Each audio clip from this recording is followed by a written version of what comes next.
Hello, chat. I guess we are going for it. I was in another room. Welcome back. Hello, so good to see you. So good to see you. Hello, everyone. Let me catch the fuck up, because y'all been busy. House of Horror, welcome to the Big 6-0. Crabbo, welcome to the 3 years. Mini snake bites later, you're still here. At tier 3, no less. Moltok, welcome to the 37. You started a hype train. Ben, thank you for the bits. Crab and Ash, thank you for the bits. Ash wanted everyone to know. Thanks, Steven Music. Carly and Pseudo, thank you for the bits. Selenium, welcome. I saw Selenium this weekend, actually. We had lunch. Jada, welcome to the 52. Jada says poopy fart. Jada says poopy fart. Rex, Leary, Finn, thank you for the bits. Cornbread, welcome to the 46th month. Thank you for using your Prime here. You can use it anywhere you choose to use it here. I appreciate that. Ash for the 450 bits. Luna, Demon, Finn, and now we gotta go north. So give me just a second. Selenium is a real person. Welcome. Happy Monday, everyone. Yeah. Partner Cat is sick, so I was over hanging out with Partner Cat for just a minute, and I didn't realize you guys were popping off early.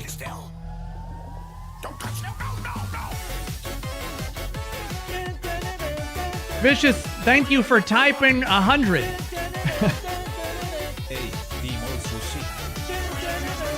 Yeah, I promise I will update you on everything that happened. Yeah, no, I like how you just typed 100. Vicious was like, no, I'm participating. Basically, it was just as good. It was just as good. You're keeping everyone busy with snacks? Yo, can you fucking hand some of those snacks out? Oracle of Del Taco. What a fucking name. I've said it before. Oh, and if you looked at the bits that Flo had provided only for Soggy, I believe you owe them an apology. Teardrop also, thank you for the bits. Feral Snail for the 26 and the 100 bits. Welcome to the 26. Ash and Corley, Ash again, Flo, Crab, Vicious, and SJ. SJ, it's good to see you. Thank you, Darkly. I appreciate the snacks. Hopefully they're good snacks. I can't be dealing with these half-ass snacks. People tell me I'm a whole snack, so I can't be, you know, they're like, whoa, you're a fucking snack. That's what they say. I didn't make that up. That's people have said that before. Probably.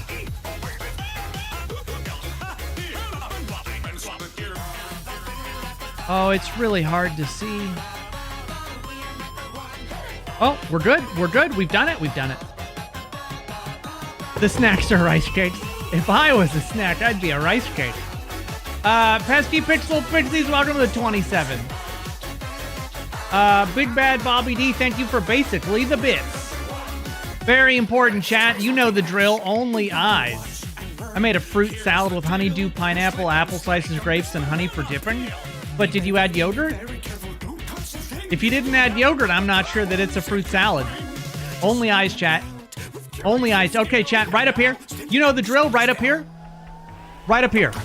Just look at my eye. Don't look, that's penis. Don't look at the penis.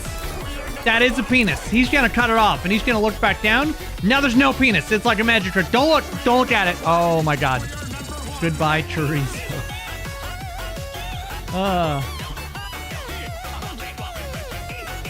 You did Greek yogurt? That's the only way to do it. Hey, if you look, that's on you. You were warned so early. Relax. I can only warn you so many times. You had blue eyes, like the deepest blue, like the runways, like the runway lights. Don't get up. Your eyes were the deepest blue, like the colors of the runway. I'm not actually sure how that lyric goes. I'm pretty sure it's the deepest blue, like your eyes, like their color. Anyway, it doesn't matter. I need to find a way to get rid of this thing. If I can find a way to feed it. Babe, if we feed it painite, the radiation will kill it. Babe? Babe?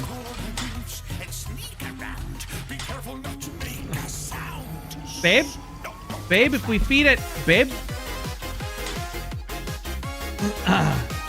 You know what game we really, I really need to check back out again, which I had a lot of fun playing the original time, it's called now It Has My Face.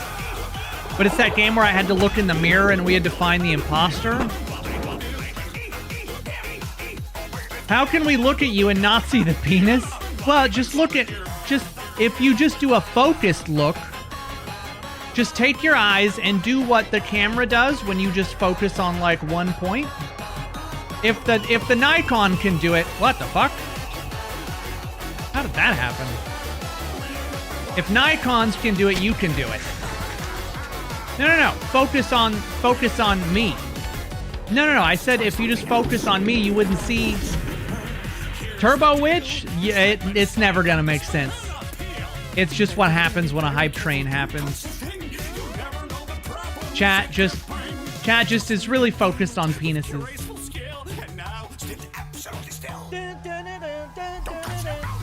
Have eyes examined, dong.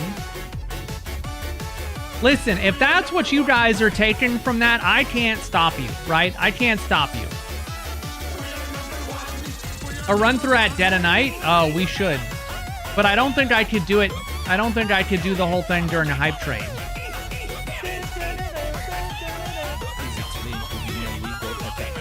Why he cut it off? Oh, no, I couldn't possibly. Oh. I didn't mean to kill the music, but it happened. I can't believe this game has mixed reviews. Oh, that was it. All right, well, it makes it easier. I would thank all of you individually, because this is normally the time at which the bot gives me a list of names, but it has not done that. So I'm just going to have to say thank you so much for the early hype train. I hope you enjoy that weird fucking spiraling emote. Good lord.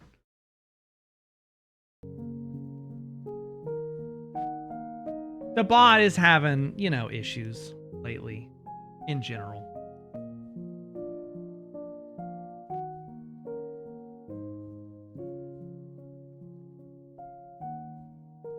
Hello and welcome.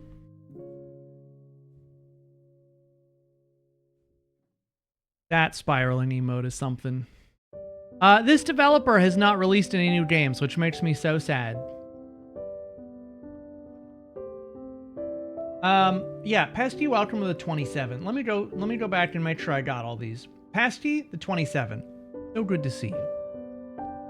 Happy November.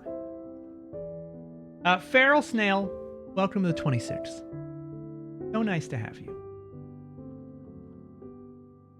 Cornbread, the 46. Also nice to see you. Jada, the 52. Poopy fart. Poop, poop poop, pee pee, pee pee fart poop, says Jada. And Moltok, the 37. Bravo, not quite as good, the 36. You got beaten. I don't know what to say. And how's the whore? Welcome to the 60, the big 6-0. Amen. Poop, pee pee, pee pee poop, poop poop pee pee. Going from that hype train to this, yeah, it's the whiplash, right? Happens. Hi, Aubrey. Welcome back. So good to see you all. Jada's gonna give that speech at Sana's wedding. Yes, hello. I would just like to say poo poo, pee pee, pee pee fart. Pee pee poo poo, fart fart. Poo poo, poo poo poo poo, pee pee poop, poopy, pee poo, fart fart, fart fart, dookie fart, poo poo. Oh shit. Welcome back, chat. So good to see you. Does this get funny? I'm laughing. What is happening? No, it's just a Monday. Standard Monday. My child is listening and dying laughing right now. You see, at least one person out there, 2 people.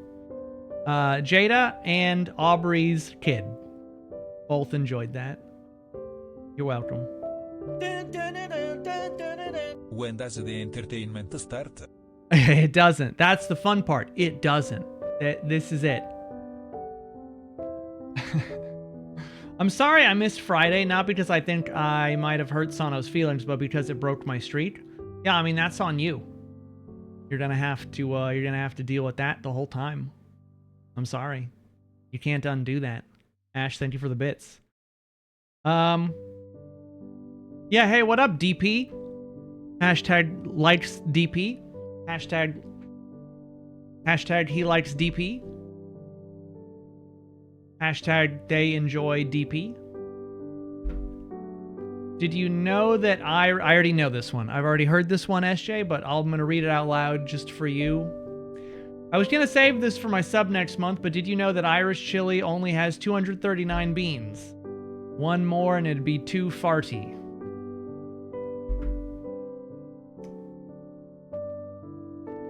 Great. Great. Yeah, so Partner Cat is not feeling super great. Some kind of a cold nose sinus infection, something like that. So, I may have to take like 1 or 2 more breaks to go check on them, see how they are doing. Just make sure they are doing okay. Yeah, stop making... I didn't make them sick. I never leave the house. Actually, that's not true. So, did they get in their candy supply? So, you know, this is a motherfucker. So, Partner Cat bought a bunch of candy for the vet clinic that they work at, and then they bought some candy for home, which we were supposed to give out to kids, but we were like, actually, there's no kids, so we're just gonna eat the candy. And Partner Cat introduces me on, like, Saturday night to something called a peanut butter Snickers, okay? And I was like, oh man, that's really good. It was in a bag of assorted other stuff that had like peanuts or peanut butter in it. I was like, I would like another one. And they were like, I knew you would like that. So I made sure to eat all the other ones before giving you one. So that you would only, they didn't do that. But I wanted another one and there were none left. So I learned that I really liked peanut butter Snickers and then I had no more to eat. So I tried to find them at the store and the store did not have them. And then I went to CVS and CVS did not have them. But while I was at the store, I was in the checkout line. And there was this older woman who was like scanning all the stuff I was buying and whatnot. And she was like, hey, how you doing? And I was like, oh man, not so good. You guys didn't have, I just learned about peanut butter Snickers and you guys don't have them. And I was very serious. And I was like, I've been trying to find them. Can't find them. Very, very distraught. And she goes, well, you should just ask Mr. Google because he knows everything. And I've just never heard anyone refer to Google as that. It was just Mr. Google. I don't know. It was very funny. Anyway, I can't find peanut butter Snickers and I'm very sad about it. So I had 2 Oreos before the stream instead to try and drown my sadness. In other news, damn, it's surprisingly warm in here. I'm not happy about that. This weekend, selenium sulfide stopped by, and we went out and had lunch. I am wearing a hoodie. I'm going to not be wearing a hoodie in a moment. Yeah, selenium stopped by. They were on a vacation of some kind, and they stopped by and they asked, you know, where can I get good Southern food? And so I told them where, and then we had like a quick little lunch. And I did not get murdered. So that makes like, you know, 2 people in the 3 people, in fact, I've met from the community, and I have not been murdered. So I have a 100% success rate so far. And I'm just going to try and keep that streak going, you know, as best I can. I have invited Shakes to have lunch like 5 different times, and Shakes every time says, absolutely under no circumstances do I want to have lunch with you. I hate you. And they drive by. They just keep driving. No, chances are one of you are a serial killer.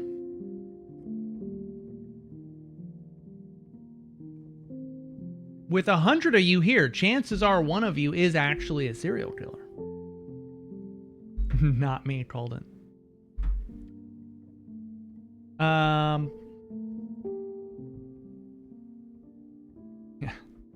Nose. Is it worth visiting Lisbon if you go to Europe? I've never been to Lisbon, so I can't answer that. But, I mean, if you guys know, I'm sure. No, yeah.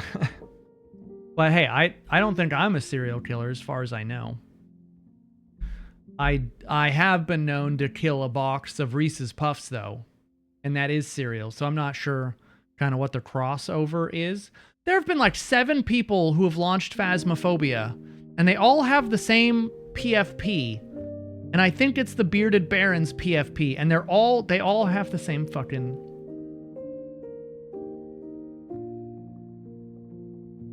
So I am so curious.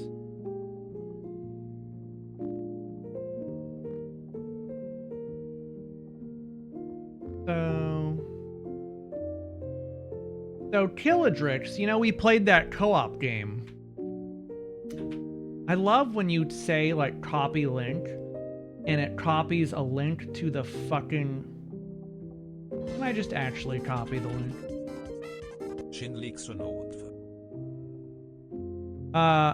Killadrix said they uploaded it. Strange, welcome to the 16. Thank you so much for using your Prime. I know that you can use your Prime anywhere on Twitch, and it's free, but the fact that you use it here is really helpful to the channel and our well-being.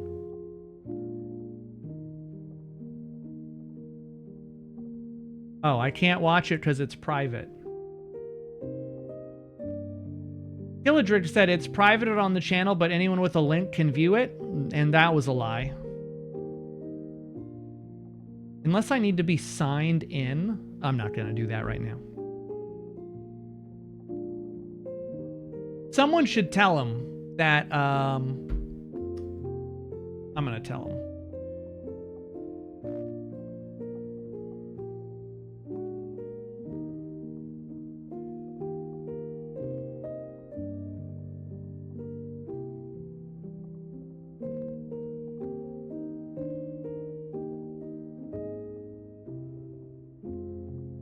It has to be unlisted, not private. Yeah, I mean, you know, he's brand new to YouTube, so, you know, I understand that he might not know all the ins. Oh, wait, that's someone else. He's literally been on YouTube for fucking years and makes content on an almost daily basis. Oh, right.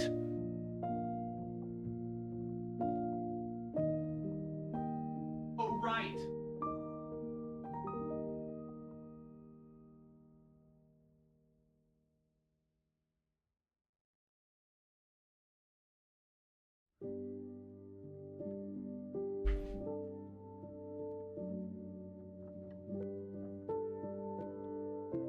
You landed? Welcome back. I mean, not here. Welcome home. I mean, good. What? I don't know. I don't know what you say to someone who landed back in their home, but that's not where you are. So you can't say welcome home because, I mean, you're not there because you can't welcome them if you're not there. So it'd be like, I hope you are welcome to be home, but you're not technically there. I'm not sure where the Venn diagram and everything on there crosses over. Maybe you could just still say welcome home. But I mean, really, you're like, again, it feels like you're saying welcome, you know, you're well, but they're not. Anyway. You will have, I mean, you have been welcomed home. Great. That doesn't sound good at all. I just feel like an idiot now. Pretty much a standard state of being, I'd say. Are we gonna revisit Repo with the new bad guys? Glad you're home. Are we gonna visit Repo with the new bad guys? Yeah, I would say so, probably. Not today, but it's on. Yeah, it could be on the list. What's a Venn diagram? A Venn diagram is like a Venn diagram. They're very similar. They have a lot of similar qualities. They're both circular, and they both have chunks divided up into different spaces to show you a quantity of something compared to the whole. Oh my God, you are not supposed to inhale. Bit. But a Venn diagram would be mainly covered with pieces of pie, and each one would be labeled something that she has told me to do, and I have yet to do it. I think that would be the big difference. I think that would be the big difference.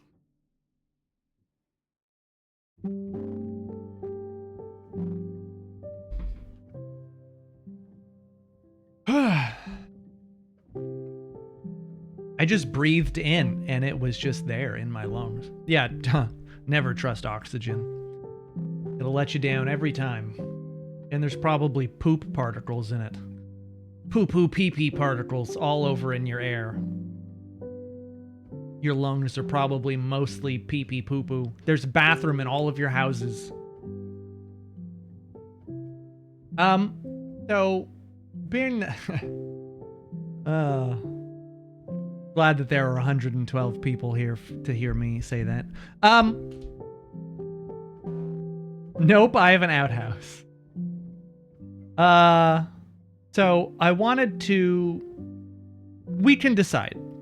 But there is an itch.io game that I have downloaded called, I think it's Up Down. Up Down Dog. What's Up Down Dog? And after that, I had been thinking that we would play some PowerWash 2, which is a very relaxing, real, down-tempo kind of a game. Because we just had October. October was full of, super spooky games and whatnot. But we can decide, once we finish the itch.io game, what you guys are kind of feeling, whether you want to do like spooky or maybe have a little bit relaxing. It's up to you. But we don't have to do that right this second. We don't have to vote because, yeah, Zen time. Very, very Zen, where you just get to think. You gotta save the hype for Nancy. Did Killadrick say anything? Son of a bitch. Not yet. But we will, yeah, we'll play it by ears. We'll see what the up-down game is about, and then we'll go from there. We haven't been back to That's Not My Neighbor in a minute. Probably we should revisit that. Did I play... Is this one of your shitty recommendations again?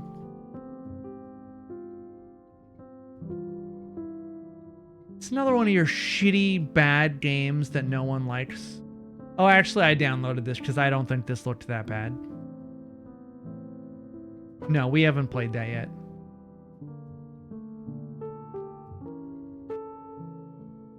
Yeah, I think we downloaded it and haven't played it yet. I guess that recommendation is not that bad. Similina, welcome back. Have I played Hypnospace Outlaw? No, but it sounds really familiar. Nancy is in the Hardly Boys games, just saying. Is Hypnospace Outlaw some weird game? Or is it like horror adjacent? Play it when you're done with Nancy. Well, the thing is... Hypnospace Outlaw?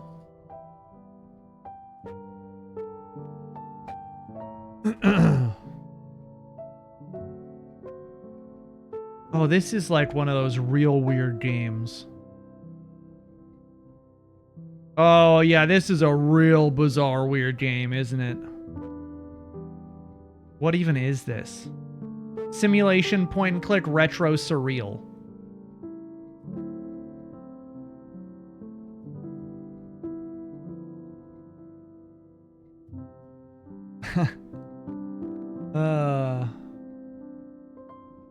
I don't know what's going on, but hey, you know what? If you are a member of the Patreon, you can vote for that game. You could vote for it and try to convince everyone else to vote for it with you. That's all I'm saying.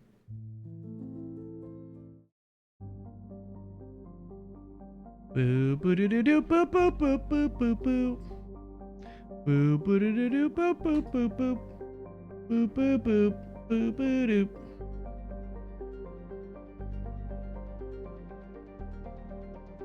I will only ever vote for more Rat Shaker or Bad Bin.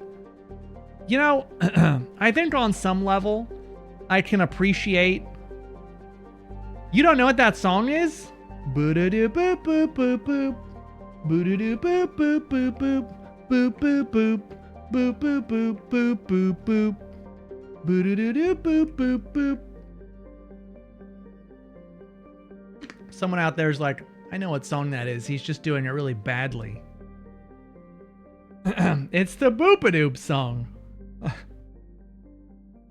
Reading rain. No. Oh, we have a new job. Shaker of Rats.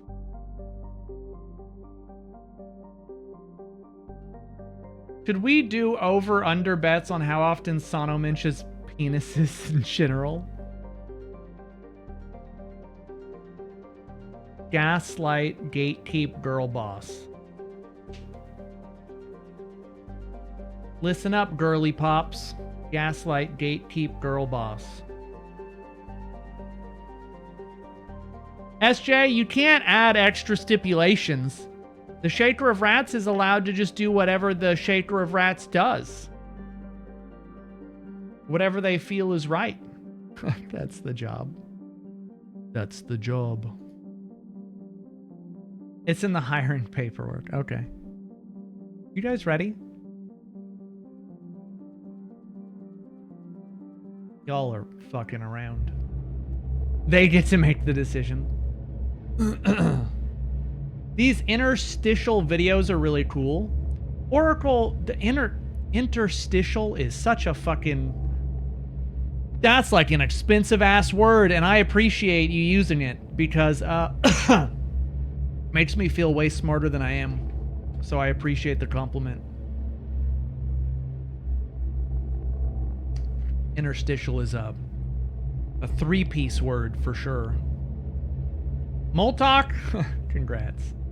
Yeah, Oracle. I haven't updated it in a minute. I did, yeah. That's the thing about language. I am actually able to read, and even though chat does not believe it to be so, I can actually read and do enjoy reading in much of my downtime.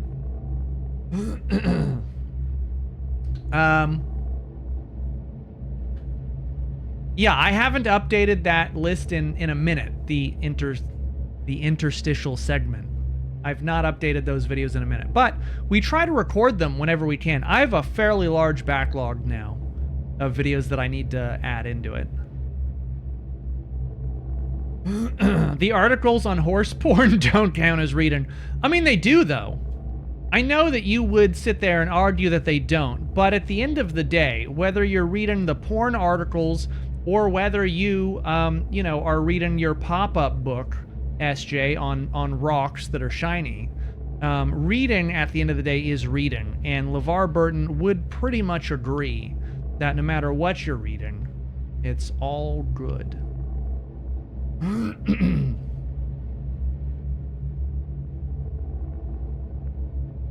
Sana reads Pony Boy.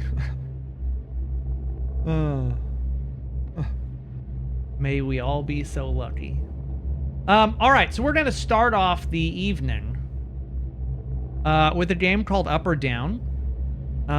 I believe it is something similar to like a Papers, Please or Butterfly in the Sky or That's Not My Neighbor. Although I'm not sure because I looked at it really briefly, and I don't like to have it too terribly spoiled when we try these games out. You guys kind of already knew that. Also, we'll just go ahead and start.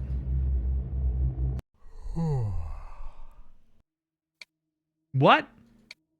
Why is it so dark out here? Sir, what are you doing here? Hey, you. Sir, could you stop shouting? I'm standing right here. You want to come work here? Okay, Colonel Sanders. What do you mean I'm already working here, sir? We offer a competitive salary, warm weather all year round, and fun colleagues. If you catch my drift, I don't at all. You're starting off way too strong. Sir, I don't know what to say. Here, take this. Is that a taser? You gave me a taser? What the hell is... Well, Jimmy, it's a taser.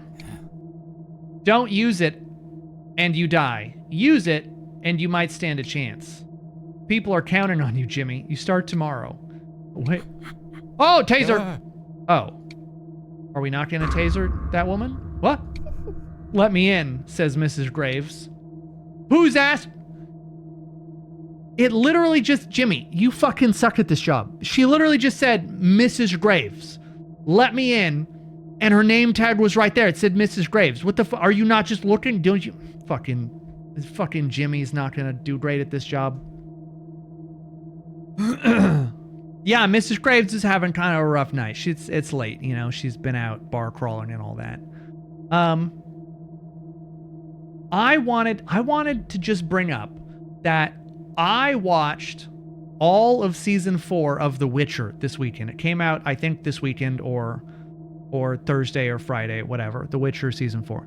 And important, can I come in now? It's important to know that season 3 of The Witcher was like a throwaway season. It was absolute garbage. It was just a garbage fire of a series. And season 1 and 2, I thought were really good. Season 1, excellent. Season 2, still good. Season 3 was trash. And so season 4, there was a lot of drama around it because season 4 they switched Henry Cavill for Liam Hemsworth. Liam Hemsworth. And so they switched out Geralt, the main actor, right? And so a lot of people were basically just not going to watch it based entirely on that. The fact that they took Henry Cavill out of it and put someone else in. But I watched all of season 4. And not only is season 4 worlds better than season 3, I would argue that season 4 is as good, if not better, than either season 1 or season 2. The fight scenes are tremendous. The animation and special effects are great. The characters that they've introduced are tremendous, especially, and this is critical, do you guys remember the movie? Well, you're not going to remember if I can't remember the fucking name. District, the movie that the aliens, what's that fucking movie? District 7, District 15, District 9. Thank you. That's close enough. District 9. So, yeah, I was so close. I was right there. In District 9, do you remember the main guy? He had, I believe he had like a South African accent. The main guy, he was like the auditor. That actor who played the main guy in District 9 is in The Witcher season 4. And he plays a really critically important character to the Witcher series, like fundamentally important character to the Witcher series. It may have been set in South Africa. I don't know if that's his, because to me, like untrained, I would say that his accent is South African, but I don't know that his accent is actually South African. It could be, any number of things. Anyway, that actor is in The Witcher season 4, playing the character named Bonhart. And if you read the books, Bonhart is super, super important to the books. And I know you guys think I can't read, but I read all the Witcher books, and Bonhart is like one of the most important characters. because he spans many books. And this guy, I don't know his name, but the main guy from District 9 plays Bonhart in The Witcher Season 4. And he does such a good job. He just like absolutely came into that role and fucking killed it. And so I think that if you enjoyed The Witcher Season 1 or 2 at all, if you can just put aside like you're upset at either the show or them replacing Henry Cavill, I think Season 4 of The Witcher is actually like a solid 9 out of 10, and you should give it a watch. I think it's well worth it, but, you know, you do you. Miss Graves said, can I come in? No, no, no. Question from the audience. Nancy asked, how are the survivors at sea doing? Well, Nance, let's find out. Oh God, the freighter, it's gone. Mom? Mother, I should have taken you someplace else when I had the chance. Someplace... What? Oh! Taser time. Did he just slap himself? Hey! Quit napping! Didn't you hear me? First that nightmare and now this shit? What? Hear what exactly, sir? Why am I working with you today? Wait, who's Ronald? Oh wait, I remember. Unlike your colleagues, you're expendable. Oh, that's Ronald. I'm Jimmy. Jimmy.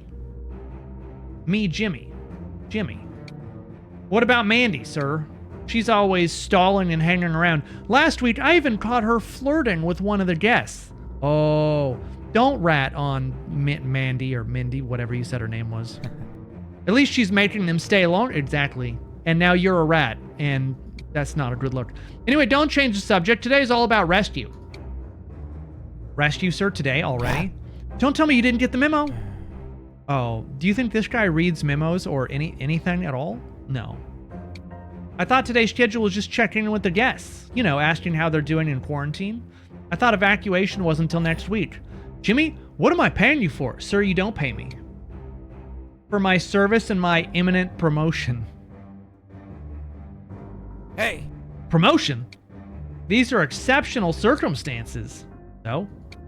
Never mind. Just stay up to date with the post-outbreak policy. And where's the guest list? The memo said to have it on paper. Did none of your colleagues inform you about this? Jeff is sick, Kate's running late as usual, and Mandy is busy. Oh, she is sucking the soul out of some guest. You know she is. You realize there's no time left to give you a copy. You'll have to contact me instead. So don't we have the guest list online? Yeah. Online? Do you have any idea how much of our data the guests have used already? I have a vague feeling I'm about to. 127.69 terabytes. They're downloading porn. What else are you gonna do? No freaking clue how much that is, but those zeros on the bill are next level. Meanwhile, your services, if we can call them that, have been far, far below Jimmy. Jimmy, it's not great. I'm sorry, sir. I'm afraid it's my first quarantine. Quarantine? Again, today is rescue. Well, if you're not careful, young man, it'll be your very last quarantine as well. He's threatening us already. Sorry, I didn't mean to... What's that? Yeah, he's ready. No, we're all set. He's all yours. Here, take it. I got a dirty earbud. Did he just take that out of his ear? Oh, he did. What's this, and why is it so dirty? You still want me to hear everything clearly, right? What difference does it make? Done. Keep your thoughts to yourself when I give you valuable tools. Also, take care of your stuff. It's in the upper left case in case you need to check. I don't want to see any of it lying around, okay? Now go. Time is money. Make me proud. If we do well, Deluxe Resort will become the booming queen of the strip once again. The shining pearl in a sandy ocean. Shoo. Guests are waiting for Elvis' sake. All right, he's not gonna do a great job. Unnecessary. So you're the bellhop. That's me. Who's making my ears bleed? It's Moss. Corporal Moss. Corporal. Corporal. Just call me Moss, okay? You got the intel on the evac? What? Yeah, evac? Oh yeah, my manager mentioned rescue. Tomatoes, tomatoes. Anyway, your job is to go make your rounds. If anyone calls up the elevator, move up there and talk to them and search them. Search them? Ma'am, what about giving them food and water? I wasn't finished. First you talk, then you decide whether they're healthy so they can join you. Evac's waiting for you on the roof. You got all that? Yeah, this could have been an email, probably. An email? Sure. Dear douche, do your rounds, check the floors, and listen instead of talk. P.S. One sickle on the chopper and the whole operation is a failure. Sincerest regards, Moss. P.S. Go fuck yourself. Well, that wasn't necessary. I could say the same thing. Bellhop, can I rely on you? Yeah, sure. Now, if there are no more questions, I suggest you get started before... Wait, how many people can I bring up? 2. What? 2? Then they'll definitely need supplies we've been giving them. We're in the Army, not an airline. Our objective is to make multiple rounds, as long as the situation stays under control. Choose wisely and everyone on that freighter will remain safe, which means... Freighter? Mom! What did you call me there? My mother's on that freighter. Can you check whether she's doing all right? What's her name? Catherine Vegas, ma'am. The irony. Got it. I'll reach out to you once I hear about her, but we need to start the evac. You copy? Yes, ma'am. Thank you. Appreciate it. You're welcome. Now let's go and you'll be on that freighter in no time. Finally. Copy that. Moss out. Oh.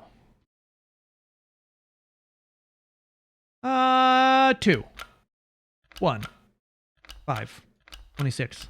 22. 16. 11. 4. Okay, 3. I can do this, I think. Yeah, I can. Okay. All right, Jimmy, keep it together. This is easy. All we got to do is whatever they explain that we got to do. All we're doing is taking people up and down the elevator. I know it. I feel it. Oh, that's a fun floor. Except for the dead people. What in the name happened here? When's the last time someone checked the guests here? Who was responsible for the supplies and keeping everyone in check? Hold on, this is floor number 3. Didn't we clear this? Oh, hi. Mix. I'm just going to say mix because it's easier to say mix, but if that's not right, you just correct me. Mix, welcome to the 3. One of our newest subs. Welcome back. Oh, hey, hi. And he straight up walked in. Up we go, I guess. Jimmy, you fucking suck at your job. Oh, Jimmy, man. She's gonna call you dumb now.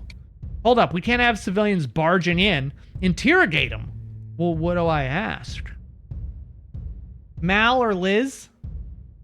Mal or Liz? All right, I'm gonna try to remember Mal. You won't be offended? Well, you should be. You get mad. Demand to speak to my manager. Which I would direct you to SJ Scrubs is my manager, so. Ask how they're feeling. Are they holding up? Did you see anything weird when the guest came aboard? Anything else, or do I have to explain everything to you? I mean, he seems like he's having a great time. Hey, I bet he doesn't realize how oblivious to reality he is. Hello? Oh, God. Please don't do that again. God, you're fucking blind. Also, I feel sorry for your breath. Don't you feel sorry for everyone around him who has to I don't think you feel sorry for someone's breath. Anyway, it's fine. I'm fine. Thanks for asking. And you? Doing okay. Thank you. What's your name, sir? You can call me Nigel. And yours? You can call me Jimmy. You can call me Al. Isn't that a, You Can Call Me Al is a song by Simon and Garfunkel, right? Which famously, I think, had Chevy Chase in the music video. That aged poorly. I mean, for him. Because apparently he sucks. Nice meeting you, Jimmy. Was it Paul Simon? You just call me Al? Okay. Thanks for picking me up. Ever since I heard about the rescue, I guess I never stopped listening to keep my depression at bay. Overshare much? Oh, well, you're quite welcome. Hit him with the taser. Can I search you? Sure, go ahead. Sunglasses. Did he steal these? Templa. What temple did this guy visit? A comb. Interesting comb. How would it lay out in my hair? Why are we talking about stealing this guy's possessions? A charger. I hate to break it to him. This charger isn't long for this world. Oh, okay. I should ask you. Oh, ask him about the hallway. Yeah. Hey, your hallway, what happened? My hallway? Yeah, your hallway. Broken tiles, puddles of blood, and music like it never stopped. You know, the hallway with all the death. Oh yeah, that rave never stopped. How come you never went crazy? As long as I have these, I'll be alright. Nothing brings me more peace than my own beats. So he's listening to sick beats on his headphones. Still, you must have gone mad, or maybe the other guests. Were you the only one on the floor? Yeah, I was pretty much alone. Well, that's funny. I'm sure we cleared that floor, and I mean Mandy. She had the uneven ones to take care of. Let's follow Nigel and his story for now. Then how did you get food? Oh, all doors were left unlocked, and Minnie had brought snacks and stuff. If that's true and I see Mandy again, I swear. One more thing, though. Yeah? That rave did stop shortly before you arrived. I went to see what was going on. Next thing I know, I'm on the elevator. Talk about a lucky break. Thanks, Nigel. No problem. I'm just glad to be here. Moss, he seems fine. Fine till proven dangerous. What's that? You're not off the hook yet. Aren't we forgetting something? Ask the guests how they're doing. Search them. And tase anyone I feel is suspicious. No, I don't think I'm forgetting anything. Don't tell me we need to strip them. What? No, Bellhop. You've been in Vegas for too long. Yeah, even my mom knows. Don't expect pity from me. The guest list, Jimmy. Oh, yeah, well, I don't have it. What do you mean? Call Ronald. Hey, Ronald. If it isn't Jimmy boy, I take you're actually working instead of dozing off. Of course, sir. I just want to check the guest list. Sure, who's the victim? Is there any Nigel on the list? Yeah, short black guy. He stinks. What you see matches the description? Question mark? No. Oh, wait, yes? All right, call me when you have the next guest. Was he black? And then there's one that seems void you of all color, of all life. Be careful of that one. That doesn't sound... Do we have ghosts? You heard the man. And interrogate before people get in the elevator, understood? Yes, sir. I mean, ma'am. Don't forget I'm in charge here.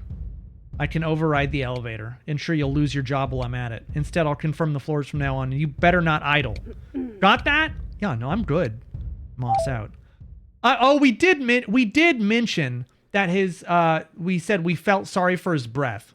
I guess that's what he meant by he is a short guy that stinks. Specifically talking about his breath. I got this. All right, next victim. Floor 5. Floor 5, copy that. Yeah, that wasn't so hard. Oh, man. I could just listen to these sick jams all day. I'm ready to watch some Weather Channel.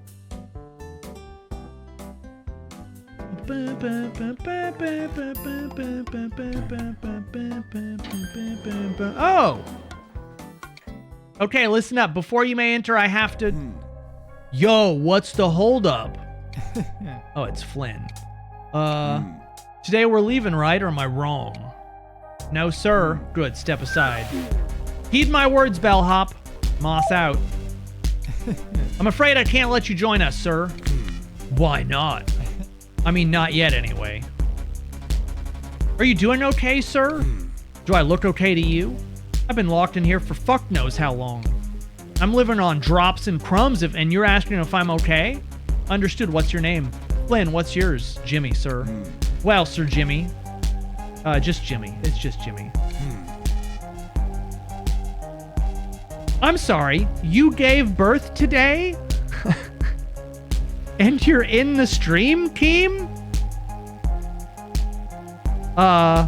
First off, congratulations. Secondly, holy fucking shit. Jesus. I don't care, sir or no, sir. Let me tell you what happens next. If I don't get on this elevator right this second, I'm gonna... Shit. That one's trouble. I should tase him. Wait. I can't stay here. Haven't seen the sun in ages. I can barely breathe in here. Understood, sir. Much appreciate. I'll first have to check all of your belongings. Seriously? Apologies, sir. Got orders from above. Fine. Let's see. We got a pack of cigarettes. 777. The Lucky Craven. What else we got? We have a condom. Wrapped. It has cherries on it. Does that mean it's cherry flavored? So one thing that I never, I mean, there's a lot of things that I never understood. But why would you flavor condoms? Sometimes you don't gamble. Gamble with who? The punching bag? Or he's, oh yeah, I suppose he could be popping cherries, you're right. Oh, we got perfume. Sweet citrus. Please. Hey, Ronald, sir? Jimmy, what am I paying you for? You've already asked me that question. Exactly. Don't make me ask you again. I hope you have another guest to check. Flavored condoms are meant for oral sex? Yeah, I understand that. I understand. You're such a precious boy. I'm just saying. I'm just saying. It seems like, you know. I get it, like, I get it on a level, but at the same time, I'm like, but. Oh no, that wannabe gym bro with the shark tat? That's him, thanks. Are you sure you understand? Don't talk so short at him. You might regret it. Understood, sir. What should I do? I'm afraid, well, did we get to check his ID? I don't feel like we checked his ID. I guess we'll take him? Thanks. Floor 10. I feel like...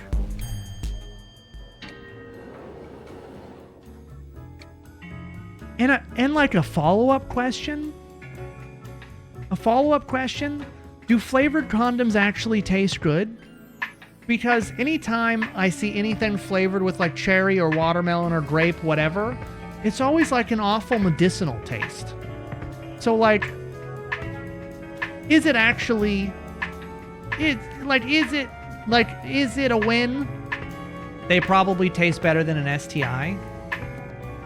Yeah, I suppose. Just need to keep the peace for a couple of minutes. Should be a piece of cake, right? This is gonna be a long ride. Some people can be really annoying. What's this crap anyway? Hey, oh, he stole his fucking headphones. Do you think flavored is better than the taste of latex? I don't know. I feel like in some cases, maybe it would...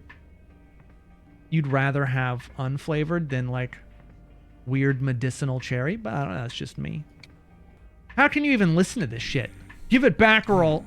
Real what?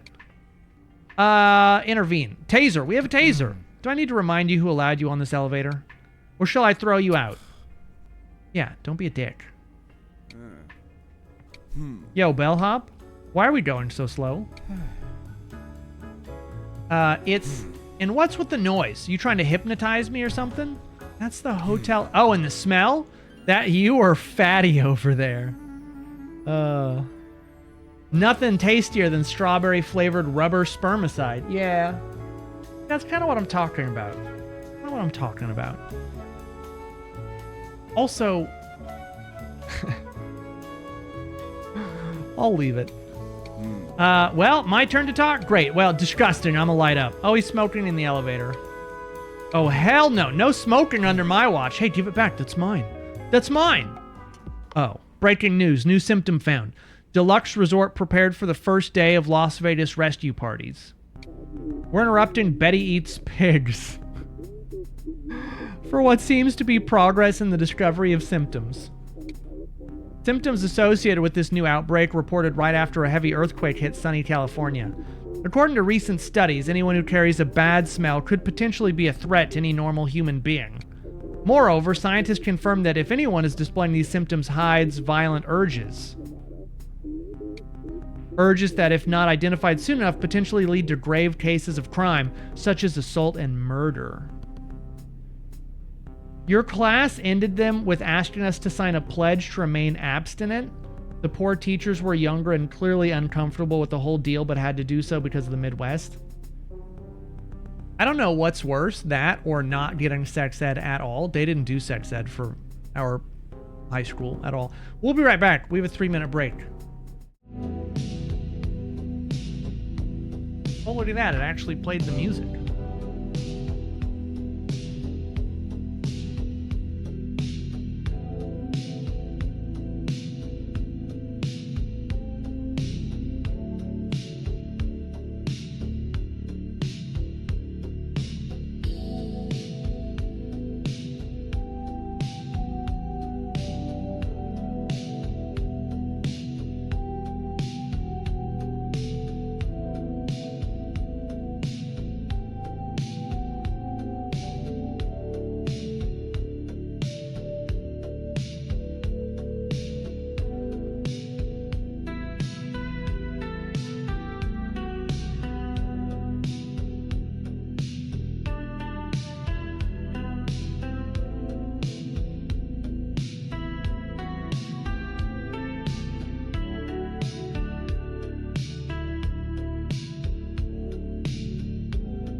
I personally think that the best tool for not having premarital sex was video games.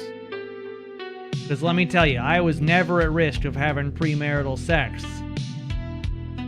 because I was so busy playing sick video games.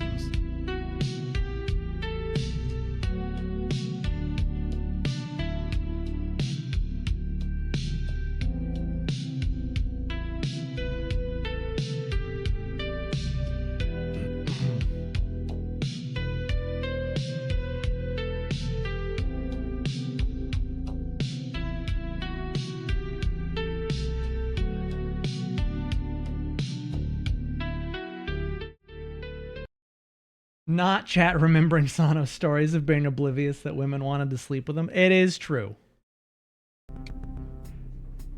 It is true. But I'm not really sure what I was going to say after but there. I was just kind of a happy little guy, just having fun times out with with women that I was totally oblivious about. Hey, you know what? I was just like a really safe choice to go out for the weekend with. That's all that is, you know? What can you do? Yeah, no, it turns out turns out when they invite you back to their place for a drink and then say it's time to go to bed, and they leave their bedroom door open, that was really your cue to walk into the bedroom and you know, some of us just don't always, you know, some of us just don't get all the hints. What can you do? Anyway, that's all. Stay inside, stay safe. Back to Betty Eats Pigs. Oh, that guy smells. No worries, I'm safe, guys. Well, guess Fatso over there is about to kill us all. Bellhop, come in. I have a name, man. That happened to you exactly 0 times. Yeah, it happened to me. Thankfully, just once.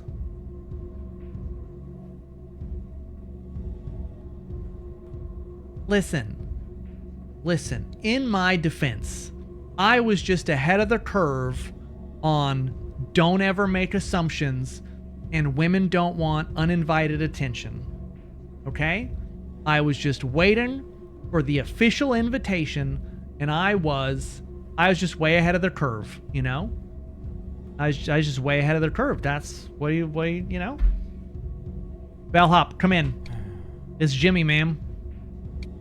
Well, what are you waiting for? That's your cue. First stop the elevator. Oh, first stop the elevator. That's different. I wonder what hoops Partner Cat had to go through to get Sana's attention. I'm not gonna lie. They would tell you that they had to jump through some hoops. But with Partner Cat, and this is like a really sappy whatever story, but we met online during like 2020, really. Maybe a little, yeah, it was really during 2020. We met online, and because everyone was shut in during 2020, we both were part of like a Discord group, and we started hanging out because people were looking for just like any kind of connection, because everyone was shut in. And so they started having these group like hangouts where people just turn on their webcams, and we would just hang out on Friday nights or something. And so just Partner Cat just happened to show up to some of these, and I noticed Partner Cat, and I was a bit smitten. But you know, I wasn't gonna be that guy who's like, what, you know, hey, what up, you want to ride on this dick, you know? It's just, and so we just became friends, and we were just chatting all throughout like 2020. We were just chatting. We ended up talking all the time, just, you know, about stuff going on at home.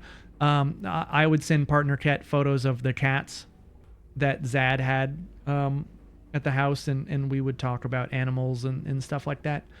And Partner Cat will tell you that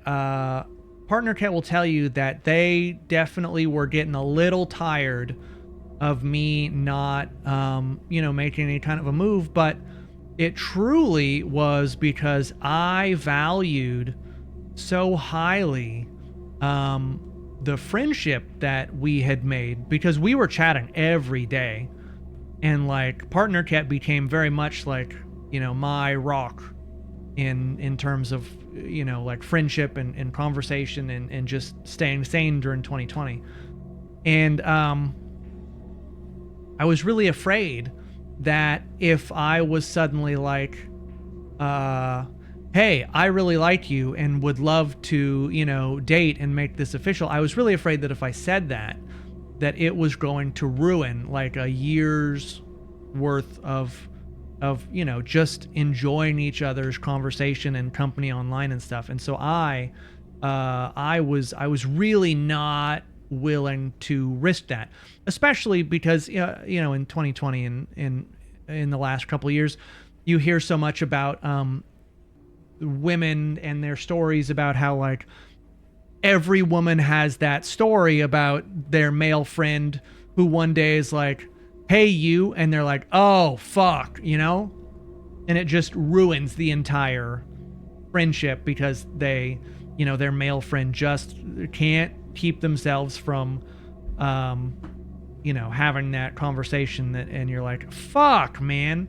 And so I was really afraid. I was really afraid that was going to happen. And so I didn't want that to happen. And so I just, you know, I didn't really make any propositions. I didn't mention anything. And so Partner Cat eventually, you know, said something like, I was like, hey, you know, I would love to travel sometime, and I would love to, you know, I would love to come down to New Orleans. I've always wanted to go to New Orleans. And then Partner Cat, I guess, was tired of waiting. And I don't remember what it was specifically, but I was like, yeah, you know, at some point when everything opens back up, you know, I would love to come down to New Orleans, and I don't know where I would, you know, I don't know where I would stay or whatever. And Partner Cat was like, you could stay with me. And I was like, it's like, you have like an extra room. I didn't say that. I didn't say that. You have like a couch or something. Partner Cat was tired of it. And so, yeah, Partner Cat was the one who kind of made the first push. But no, I was unwilling to sacrifice what was certainly going to be a lifelong friendship. I was unwilling to sacrifice that because I was like, hey, I think we should date instead, you know.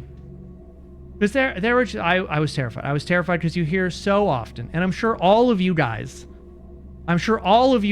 who are women or female presenting probably have a story of a guy friend that you had where one day they were like, hey, you. So, and you know, it fucking, and I didn't want to do that. And so, yeah, so Partner Cat did that. Anyway, and so it worked. Mm-hmm. Already stopped it for you. Yo, that's neat. Why didn't I know before we got ourselves a guardian angel? Maybe if you weren't so... no, I'm not Mandy. I'm not talking shit about my guests. I have other stuff on my mind, right? Yo, bellhop. Yeah? Who's the ma'am you're talking to? Moss.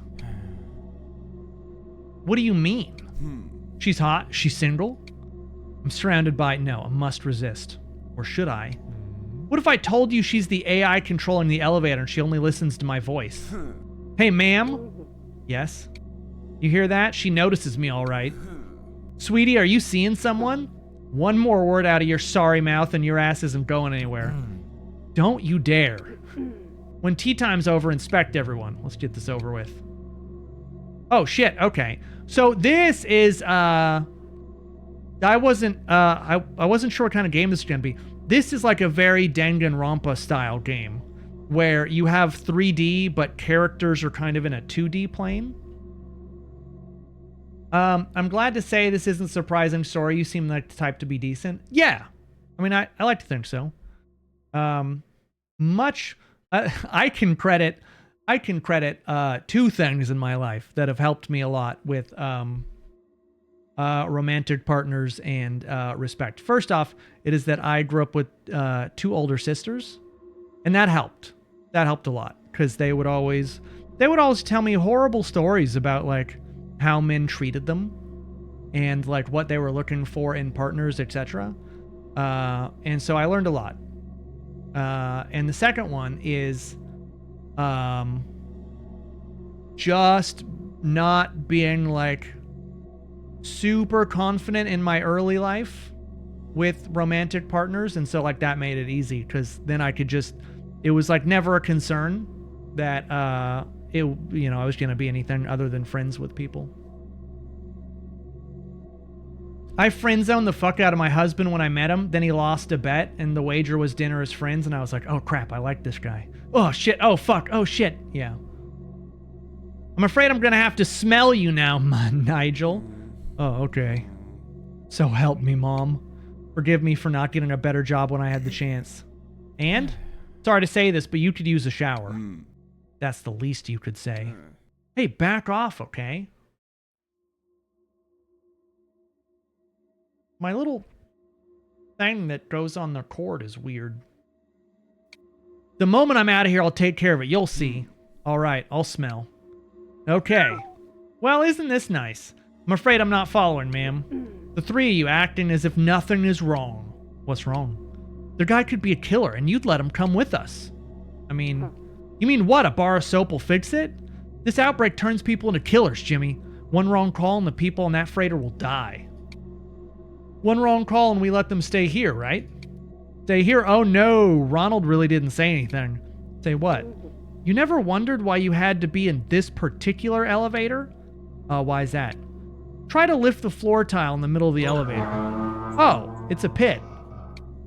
Why is it loose? Because all the sick need to go through that gap. So you better be sure whether Nigel checks out. Moss out. Hey, Nigel? Yo, what's up? Since when do you have your particular smell, Nigel? I don't know. Why? I'd like to know. I don't like to talk about it. I'm still gonna have to know. Ever since I hit puberty, people have been calling me names. Fatty, hairy, smelly. Whenever I paid attention to it, I'd sweat even more. During gym hours, the teacher let me have my own changing room. Amen to his classmates. Hey! No, he's right, a blessing and a curse.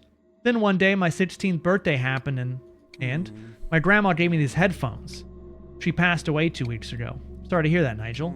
It's okay. I took my car and ended up here, headphones on. The lo-fi albums and cooking podcast I've listened to on repeat, they bring me back. So yeah, there you go. I've always smelled, and these bad guys make me, these bad boys make me forget about it. That's all there is. Thanks for sharing, Nigel. I should check his belongings again. Why? He has some glasses from a temple. Whoa, I totally missed this oh wait, click the button. Oh! He's a killer! A knife! What does he need that for? And now I have to pretend I didn't see anything. Or you tase him and throw him down the hole. Is this also a weapon? Is this a garrote wire? Okay. Now, Flynn. Oh, we're just gonna move on. Now, if you could lower yourself so we can all move on with our day. What? I'm afraid I have to smell you, so if you please, back off. Fine, we're not going anywhere then. Good, it's time for a cig anyway. What did I tell you? Dude, didn't you see the news? What's it to you? People are dying left and right, and you don't care one bit. I care about getting out. So lower yourself. I'll even give you your cigarette back if you promise not to smoke it. Just sniff them. We don't care if you smell his deodorant from miles away. Just sniff them. Oranges. Interesting choice. As for his belongings, I better take another look. Did he hide something in his... Oh, what's that? How did I miss this? What is it? Is it weed? Are you smoking marijuana cigarettes? Oh, that smells nice. It's Is it mint? Why would you keep leaves of mint in your cigarette pack? Oh, it's just mint. Cherry flavored condoms. Nothing hidden there. And perfume. 50% off. It was reduced. It was on sale. Here's your cig back. Okay. Time to put 2 and 2 together. Nigel seems suspicious. He told a rather touching tale, but what if it's nothing more than a poor excuse? And the knife.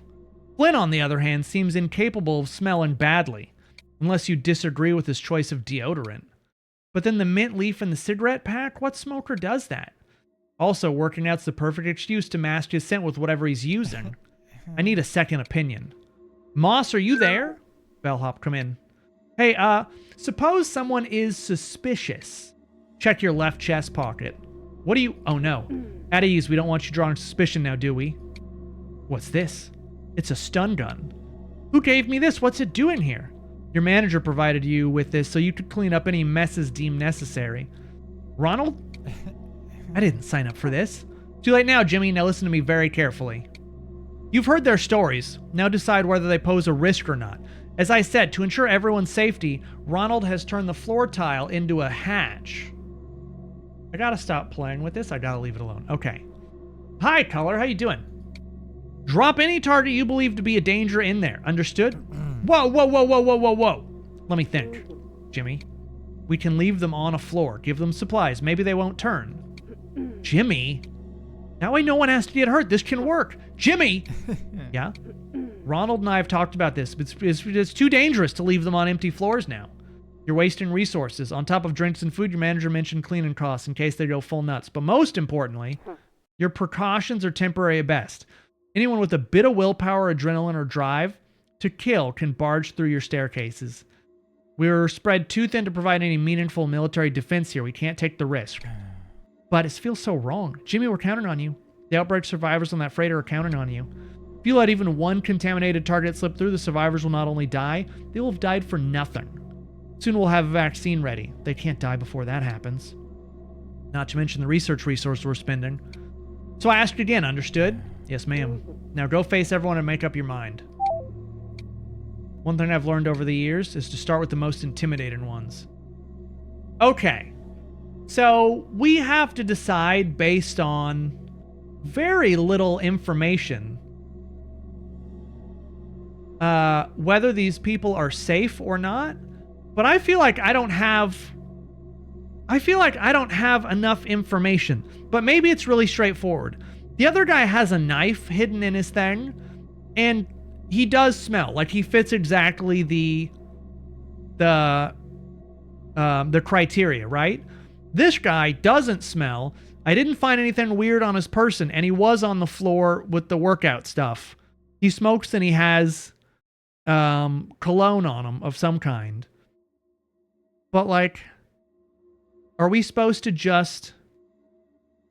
Yeah, and the other guy did... Yeah, the other guy came from a floor that looked like a crime scene. I'm going to say spare Flynn, even though we hate him. Flynn, now that I've searched you, I can say you're clear. Poor Simon, you really think I'd smell bad? And what about Nigel? We better kill him. Nigel? Yeah? I'm going to need to search you again. Why? Now, if you could turn around this time. What now? I forgot a spot. Please turn around. This, okay? Yeah, now grab it. Do it! You're doing okay. It'll be over quick. I'm sorry. What for? Zap! Oh, what he got all melty and bubbly! Holy shit, what did you do to him? No one suspicious can leave. I didn't sign up for this. I'm out! Jimmy, no matter what, the doors remain closed. Copy that, ma'am. Now you listen to me. Survivors of this outbreak depend on us. You're about to join them. But if one of you is sick, anyone waiting for us on that freighter's gone, you understand? Now open that hatch. Huh. Oh, he got all weird and melty and bloaty. Going up. What am I doing? I mean, that he must have been infected, right? I just killed someone. Was it the right thing to do? I know one thing for sure. This day can't get any worse. I don't know. I could see this day getting worse based on this floor. Hi, Anxie. Is this a prank? Hello, is anyone there? Oh! Yeah, no, I could see this day getting worse. Quickly. Yeah.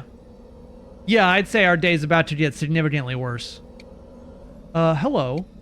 Miss Graves. Hey. Have you seen him? Seen who? The child? That one? Up there? And you thought it was drowned? I'm sorry, I'm afraid I don't follow. Don't feel sorry, handsome. I see you brought company. Yeah, and we're a bit on schedule, so I'll cut to the chase. Do you want to join, Miss Graves? I'd love to. Heh. Can I search you? You may, but it's going to be a short search. How so? Look at me. What would I carry around? I'm just looking for my child. Are we not going to discuss the kid up there in the fucking play place? I see. Well, just let me check. Hey, Ronald, is Miss Graves on the list? Hello, Ronald? Hello? Miss Blonde left you hanging, huh? Mr. Blonde, yeah. He looks so stunning that if I could eat him, I would. Should I let her in? No. We fucking shouldn't let her in. And here I was hoping I'd join you, handsome. No worries, I'll be in touch. Yeah. Wonder what that means. She's fucking...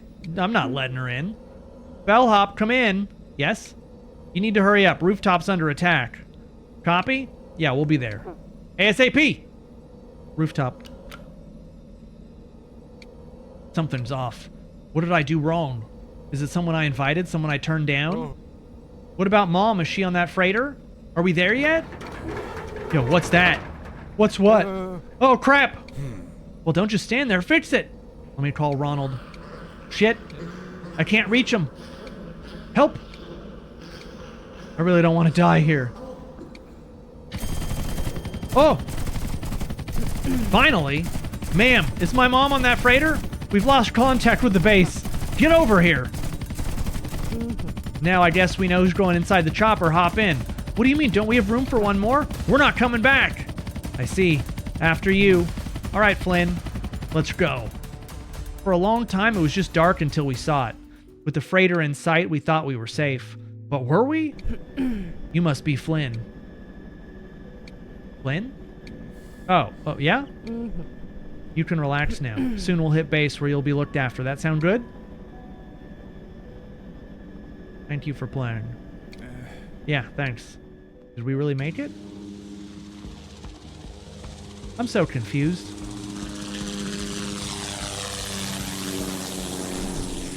We made it. Now where's Mom? You made it to the freighter. Congratulations, Bellhop. confused. So I thought that this was more like a that's not my neighbor, and we had to continually choose like up or down, you know, and like choose people. But this feels more like a visual novel than like a choices kind of game, which is like, I'm not against it, but it feels like there was very little gameplay and a lot of reading. And so I'm not sure. So your options are let Nigel stay, let Flynn stay, let Ghost Lady stay. Yeah, and the other weird thing is like, we didn't get any feedback as far as I'm aware if we made the right choice or not. It just kind of like we made choices and we got an ending, but I don't know if that was the correct ending or what. Yeah, yeah, it is a demo, but still, like, you would think that there would be feedback, you know? Like, oh, you made the wrong choice. I don't know. It's weird. It's an interesting approach, I guess, to a game like that. I don't think I would come back to it, though. Because if the whole game is kind of, structured like that, it's just too much. Yeah, with no closure, it feels very, like, I don't know. It feels lacking. I liked the characters and I liked the style, but I was thinking it would be, you know, 70% gameplay, 30% talking, instead of 95% talking, 5% gameplay. Because my choices felt like they didn't matter. Mods. Do you think that we could get a poll up, a very simple poll? Would you guys like to have a relaxing stream after this now and try some PowerWash 2? Or would you like to do horror games? Those are your choices. Mods can get a poll up because we have both. So you can vote either and say, yes, we would like to do horror games, or we can do PowerWash 2 and have more of a your fucking game recommendations.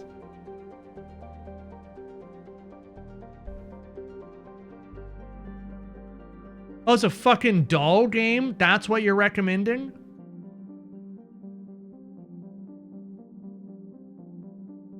Seems like a shitty recommendation if you ask me.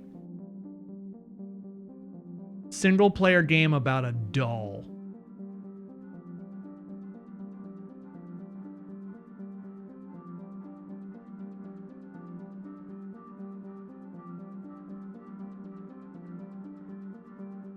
Uh-huh.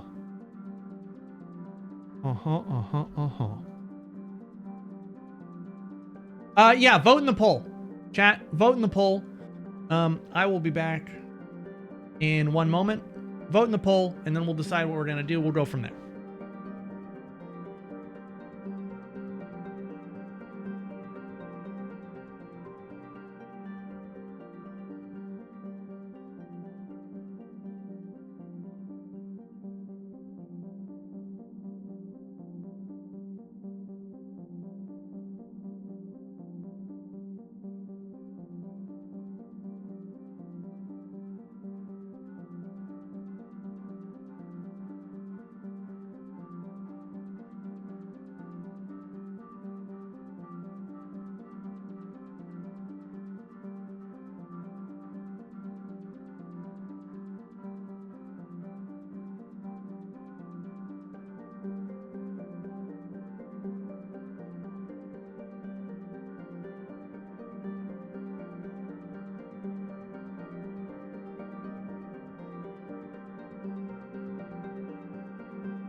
It was a dust quote? What did it say?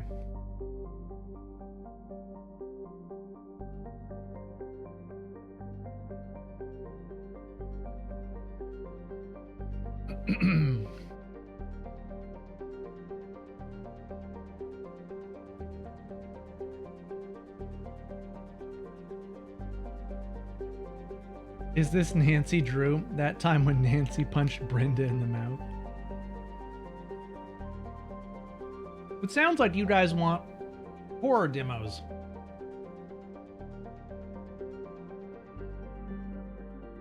Don't worry, we will have time to play PowerWash at some point.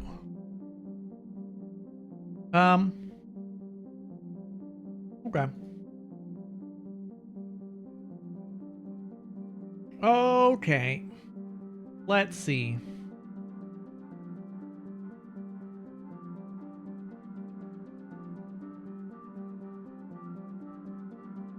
Damn, this is really annoying because it's really easy to move. I just gotta stop touching it. Just gotta stop touching it.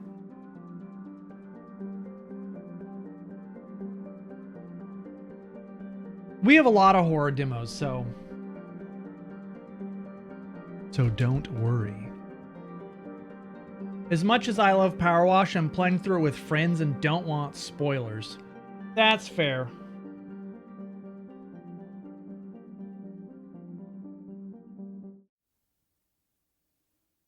I think there's a decent number of you that might be wanting to play through that game. I understand.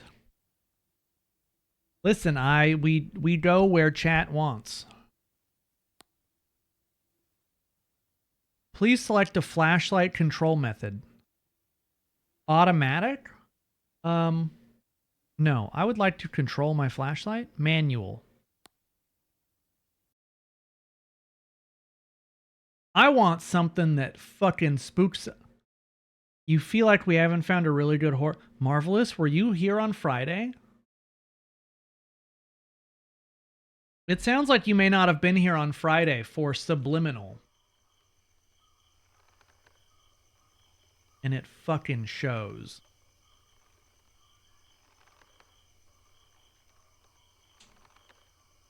Project Songbird. Okay. I take back my vote. So this is the demo for the game called Project Songbird. It's by Fire Studios or Fire Games. I think the guy's name is Connor Rush, maybe. But he released a game many years ago called We Never Left, which was one of my favorite horror games that we've ever played.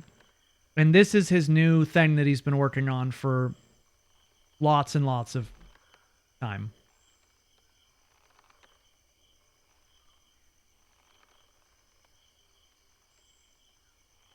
The aesthetic of the screen is nice. Yeah, it's a neat way to start a game. Let's see if this game holds up to his other one. Let's see what happens. Oh, shit. Audio and subtitles. Subtitles, yes. Medium. I liked the menu. Video. I mean, if you want the game to be looking like this, I'll just respect it.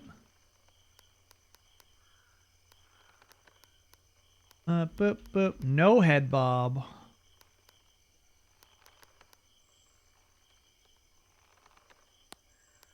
Controls. Use painkillers. Reload. Oh, I have a gun. Flashlight is C for flashlight. Begin.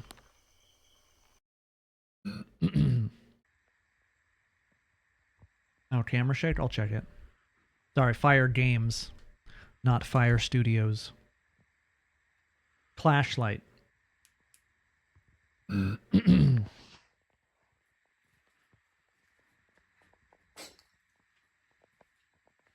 I don't understand head bob either, man.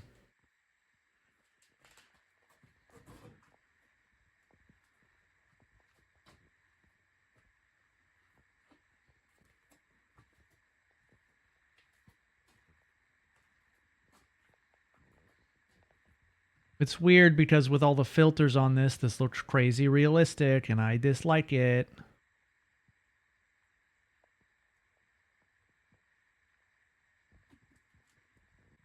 I can't actually tell if this is real or not.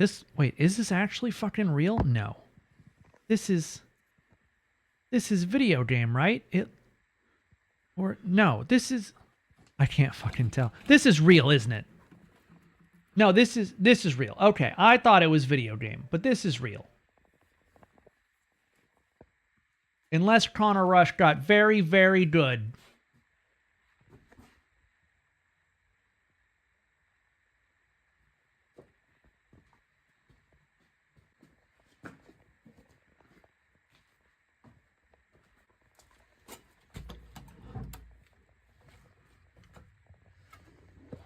I don't think it's an FMV game.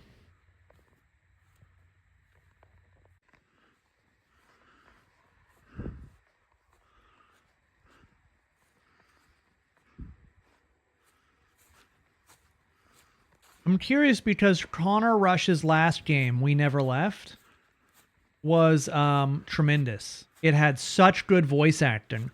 And I think I remember seeing the list of the voice actors that they had hired for this game. And so it should be like off the charts. Really good voice acting. He hired very much professional voice actors.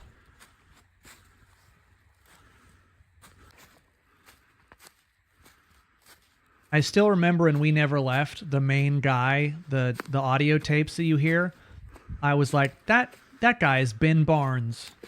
That sounds like Ben Barnes the whole time. Apparently it was not.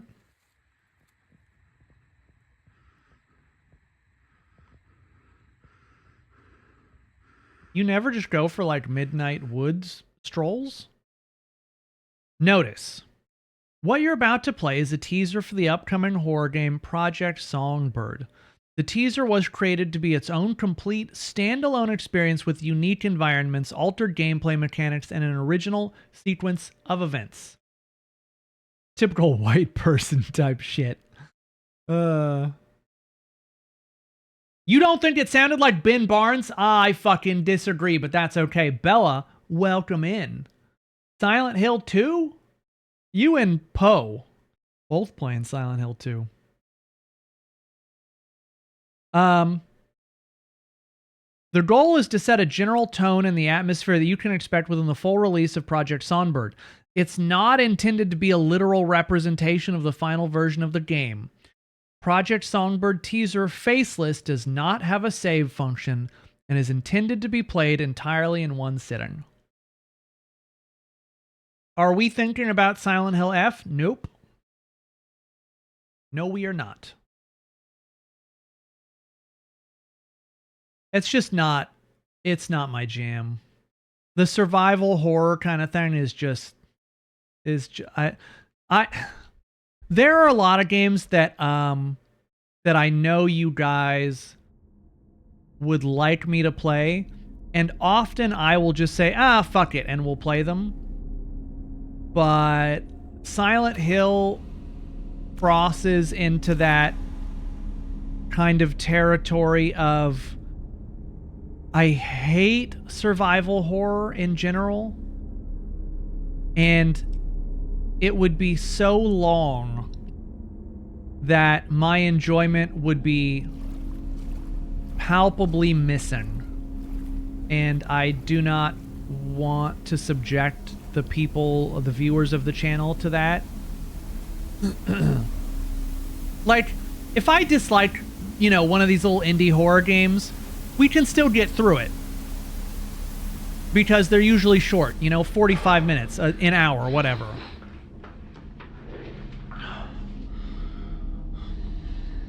But Silent Hill F.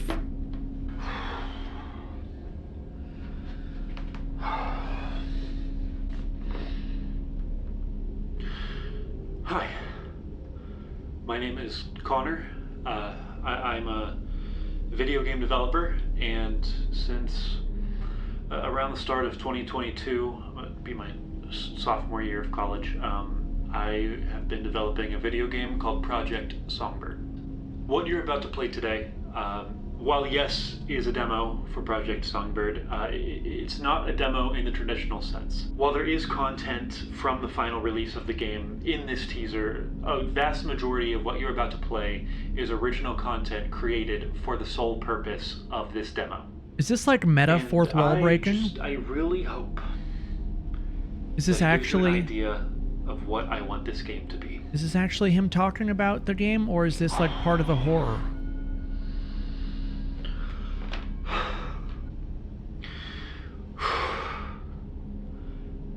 I really hope that you enjoy. Okay, that's him.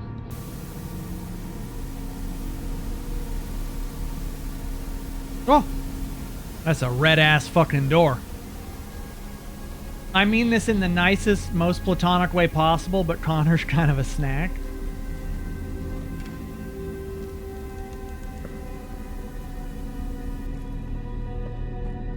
Alright, Connor. Well, I'm going to judge you harshly.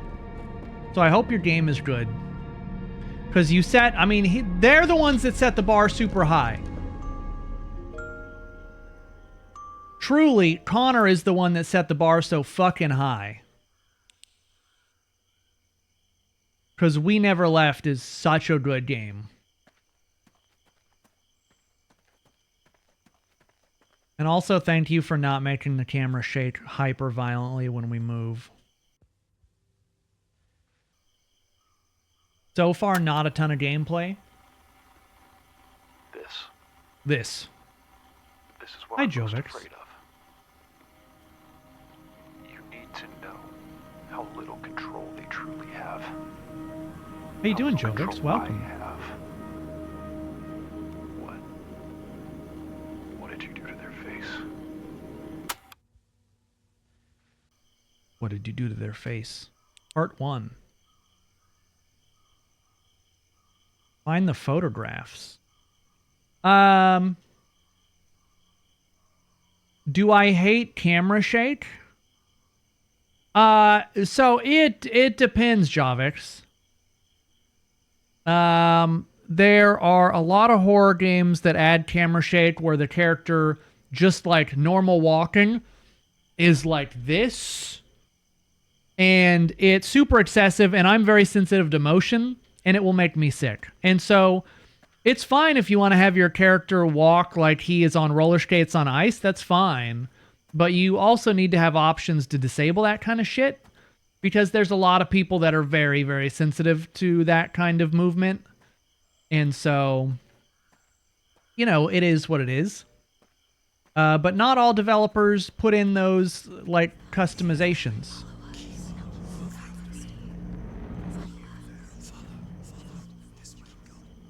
Oh.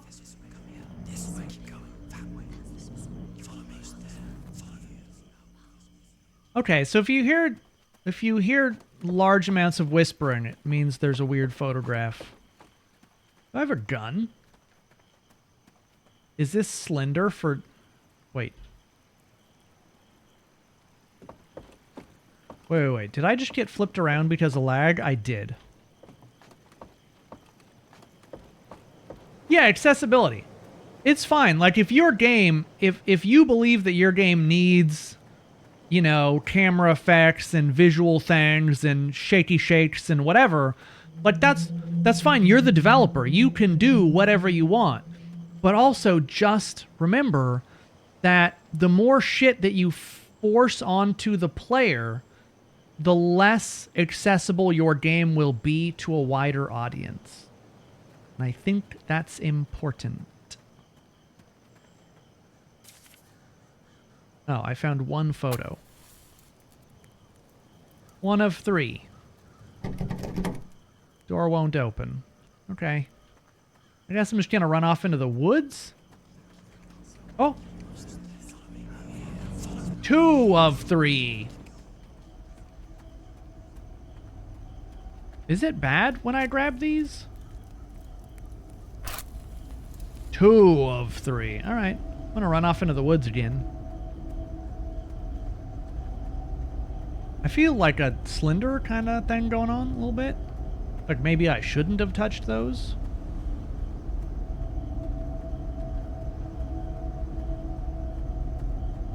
You are setting them on fire? Yeah, a little bit. I don't know. I mean, I'm not setting them on fire. The game just suggested that I set them on fire. But yeah, I think that, you know, as the developer, again, you know, live your artistic vision to a point.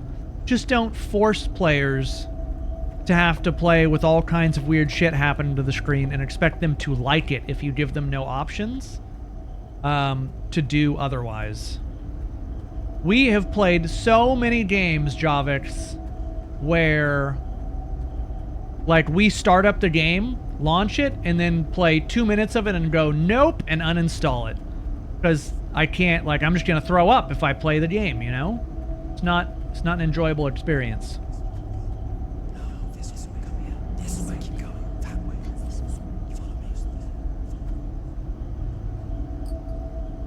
And so it, you know, again, it's just, it's up to the developer, but you just gotta, you just have to remember, like, what it does to people.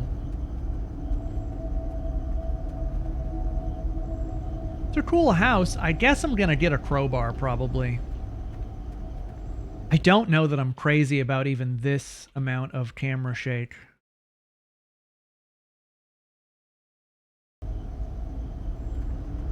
Yeah, that's better. You see, that's what I'm talking about. Even that little bit of camera shake they had was making me like, a little bit you know, a little bit unwell. And so being able to just disable it is great. It's perfect. Now it's smooth, like we're able to do this. Great. And again, for the people who want head bob and camera shake and stuff, that's perfect. It's in the game for those people, those very strange people to enjoy. Listen, I'm not going to yuck their yum or whatever, but it's scientifically, I think you're a bad person if you enjoy head bob and camera shake. I mean, that's just science.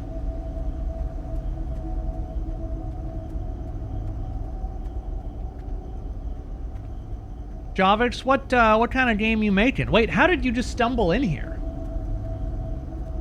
It's not unusual to have developers in our channel for horror games, but I am always curious. Hello? Okay. I would rather deal with a headache or a migraine than dealing with just instant nausea. This game is called Project Songbird. Oh. Find his painting? I don't think I want to.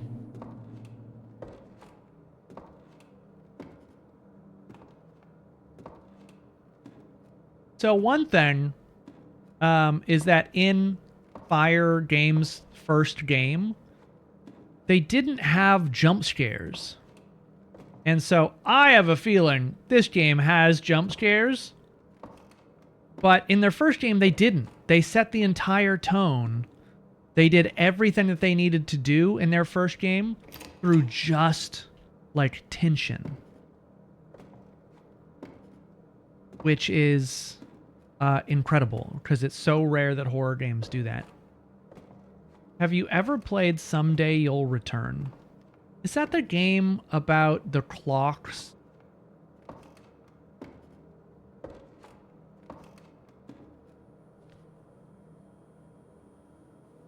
Okay, there's a bunch of arrows over there, so I'm gonna go this way.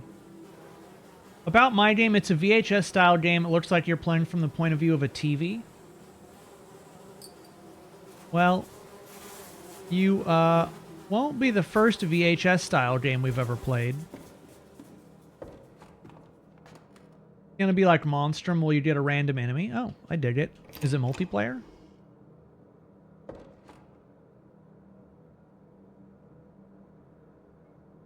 Okay, well, we have options. I don't know that I'm crazy about any of our options. Oh, that's not an option, though. Alright, we have fewer options than I thought. I guess we'll go upstairs.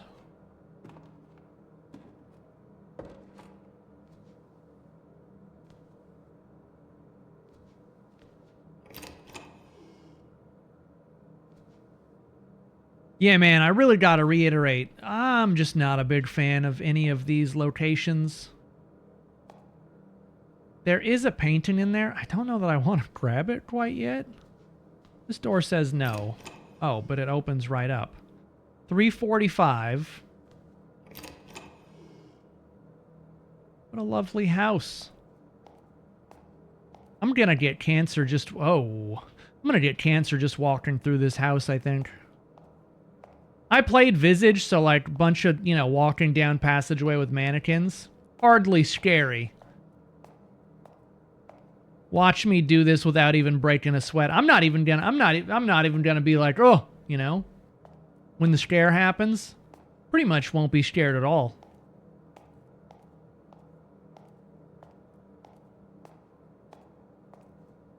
Make me whole again.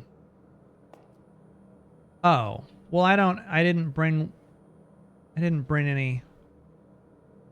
Well, shit. You guys got any extra? Okay, we gotta walk back through now. See, if I was a horror game developer, this is when I would add the scare. When you're walking back through, when you think that there's nothing that's gonna happen because you've already walked through, that's when I'd do it.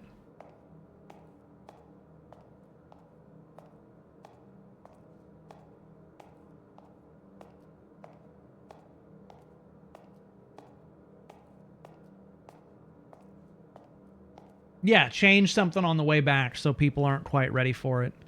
So it says 345 and a heart.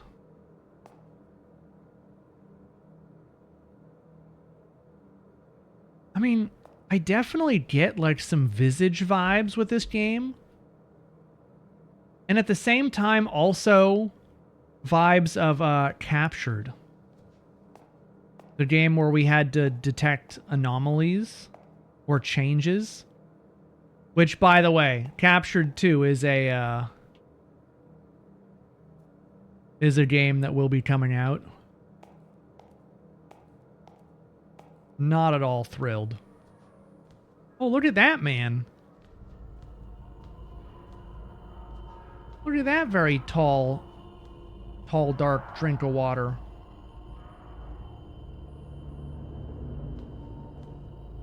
Oh, okay.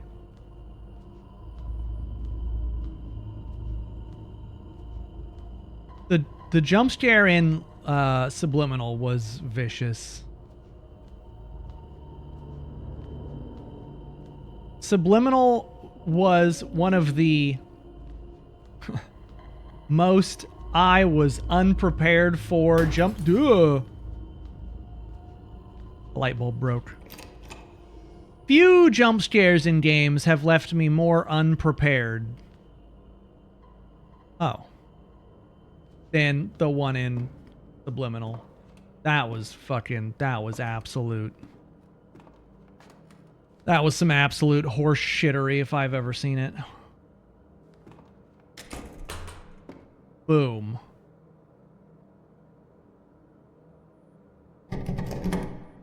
Okay, well, I guess I'll put in 345. I was going to say, if I have to scroll this slowly, we're going to be here a minute. I did it. I got a gun!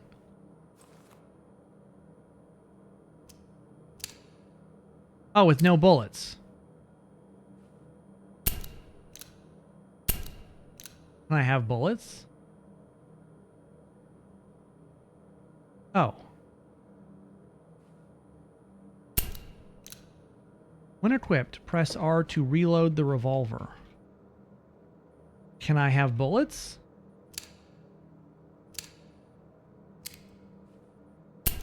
Okay. I guess I will not get bullets. And we'll just go about our business. Hopefully one day we get bullets. Yeah, so anyway, I started blasting.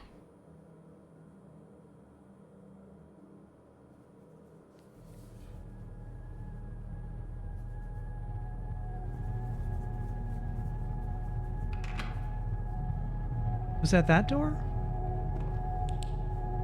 Oh, there's an... Oh, that's a cool effect. So, when the light flashes, there's a noose. But there's no noose in there. That's really cool. I dig that.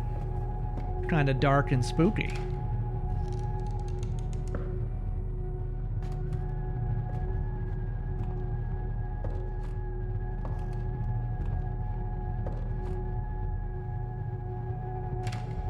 I would say that so far, they've done a great job of making like a kind of tense-ish atmosphere. Part 3. Open the trunk. Take the relic. Survive. Part 3. Save the cheerleader, save also the world. Oh, there's a guy. Hey.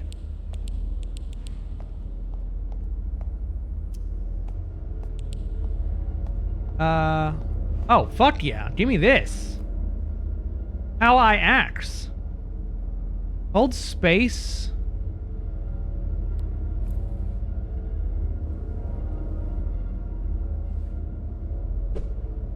Oh, this is clunky.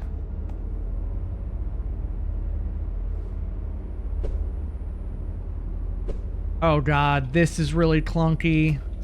This is, I don't think this is it. I don't know that combat was the way. I'm trying to keep an open mind.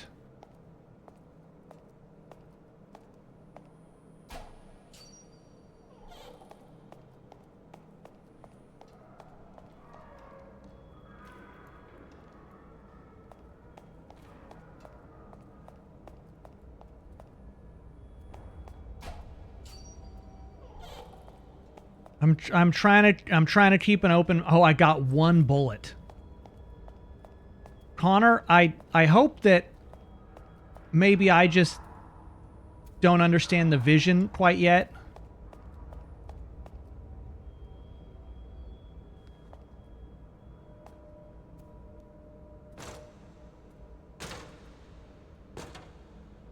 But swinging the axe and using it is really clunky. And so if the game is big combat focused, I'm curious on how that's gonna pan out. They give me a lot of places to hide, though. Uh-oh.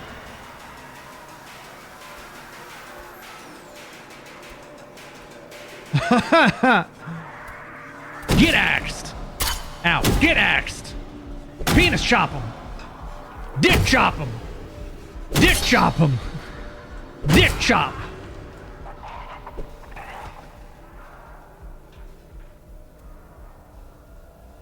Oh shit, we have ads. Alright, hold on. We gotta take a 3-minute break. We'll be right back.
Welcome back. So, I'm seeing on Twitter that there's a lot of people upset about Bao, this like some VTuber, because of some shit. I'm not sure what they did. What up, Dan? Everyone, this is Dad Srirachi. Oh, you want to go, Mr. Tree Man? You don't want none of this. Oh, fucking chop him down. Call me, Paul Bunyan. I died.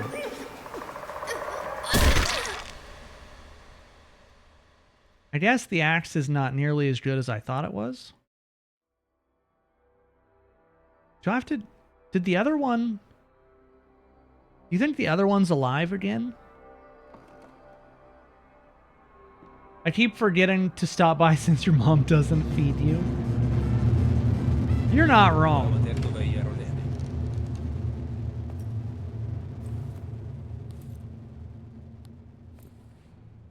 Ghoulian! Welcome to the 4. And Silver, the 26. Welcome back, you guys. Thank you very much. So good to see you all. So I guess I gotta go kill that other guy again. What I was worried about is it kind of exactly what I'm feeling like is happening.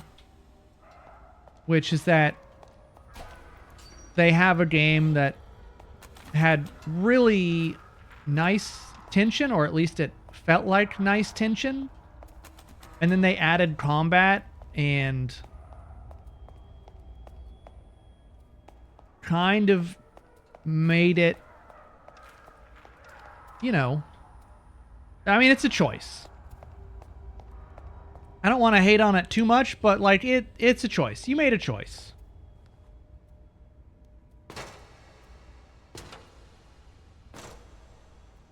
Yeah, I mean, there's not, you know, once you have just tools to, once you have tools to deal with problems and enemies and stuff, especially when but not necessarily the most fluid, it's like then you just kind of do that.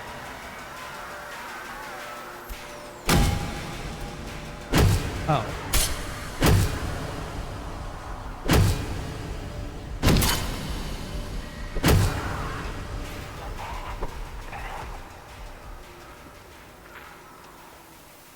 I don't know.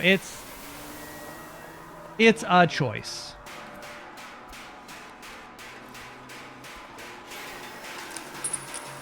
I have, I think, a single bullet.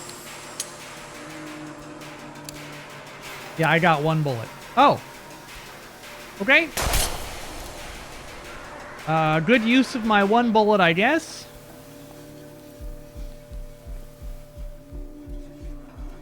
Oh, these be fast. Does my health slowly come back? Oh, he be walking.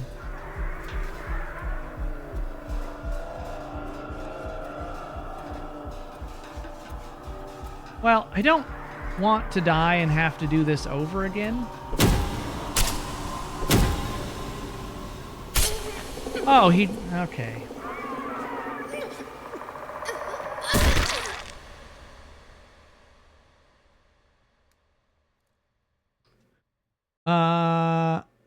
So maybe it's more of one of these, like, you should just avoid combat if you can. Because the hitboxes are, you know, they're something. Maybe if you fight them, like, head on and just do, like, a hit and run kind of deal. No, because you slow down. You slow down so much when you go to swing the axe. Alright, so let's just see if maybe we can, like, zoom through or something. Because combat is certainly not it.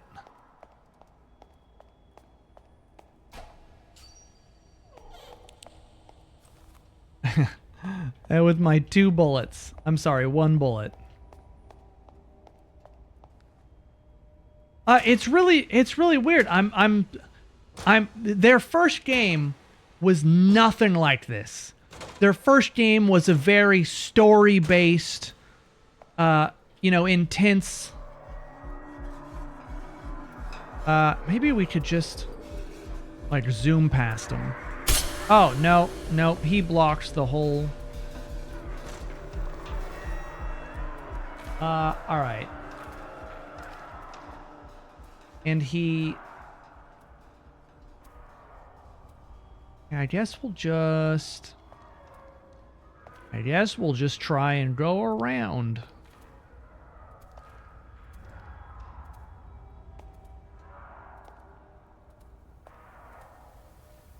Or maybe, can I block? Is that like a thing? Okay, if I block. Oh, is that what I'm supposed to do? I can't see.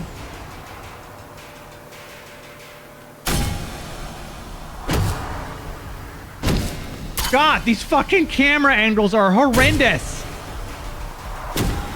Is he dead? Did I win? Okay. So you just gotta keep holding the axe up to block, or you're not gonna win.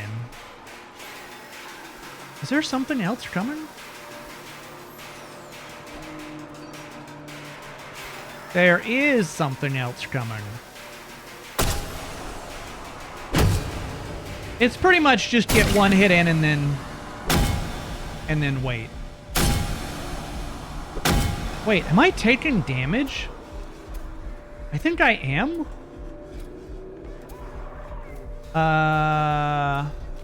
I'm hesitant to, like, attack because I...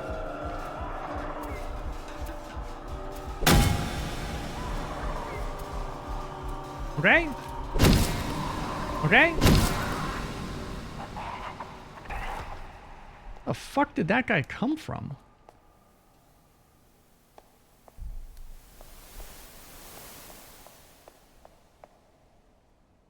Oh, sick. 2 bullets.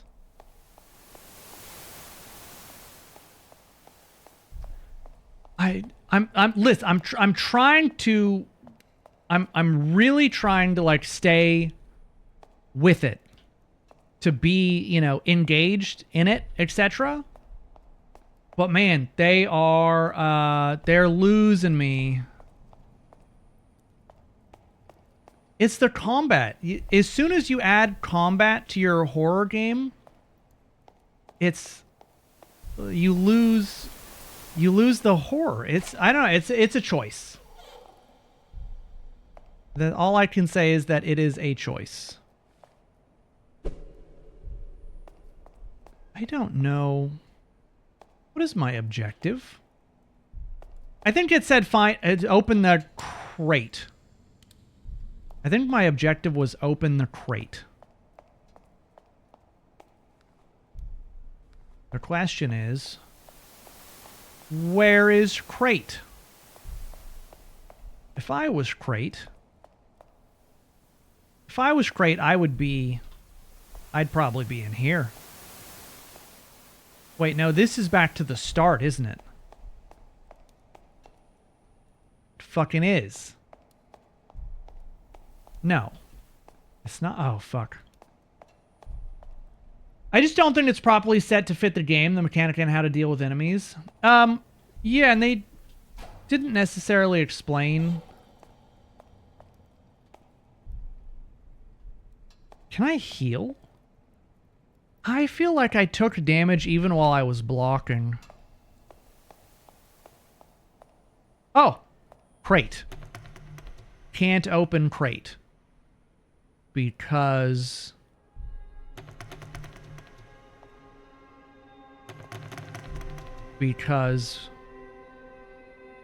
Oh, shit. It changed. Okay, I'm still invested.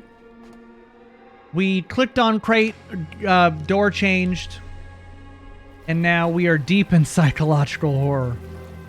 We are balls fucking deep in psychological horror. All we need now is like a pathway that's in space. And we would be...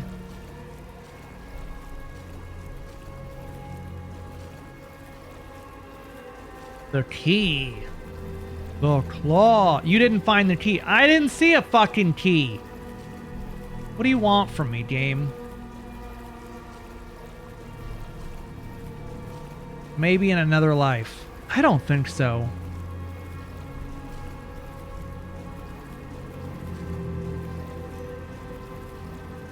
Maybe in another life things can be different.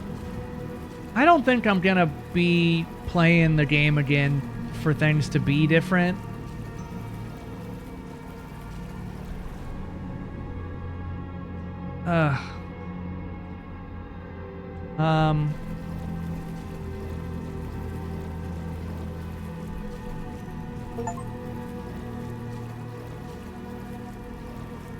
Oh, I got the unfinished ending. Okay.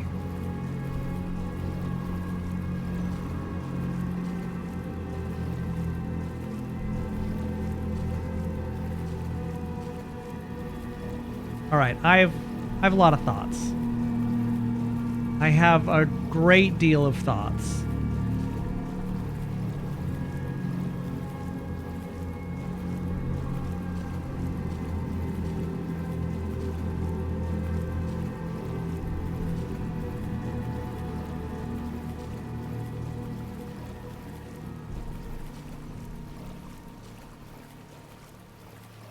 Do you just sit here forever?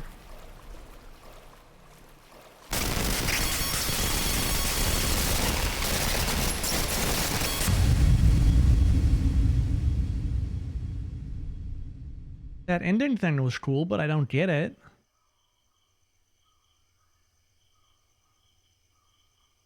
There is so much that you've yet to uncover, so much still under wraps. But it's not too late to try again. No. Ending unfinished.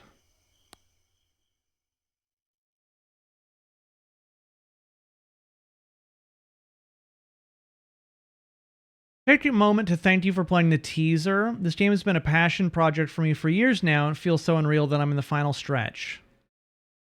Tough finding the time to work on the game on top of school and work, but it's all starting to feel worth it.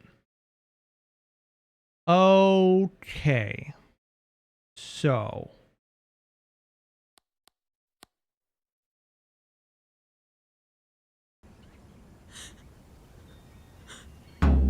So, my friend Don has this log cabin about 2.5 hours That's south the down guy. in West Virginia. I've heard a lot of stories of musicians retreating away for a bit to get out of their element. And these guys come out of it having written the best music of their lives.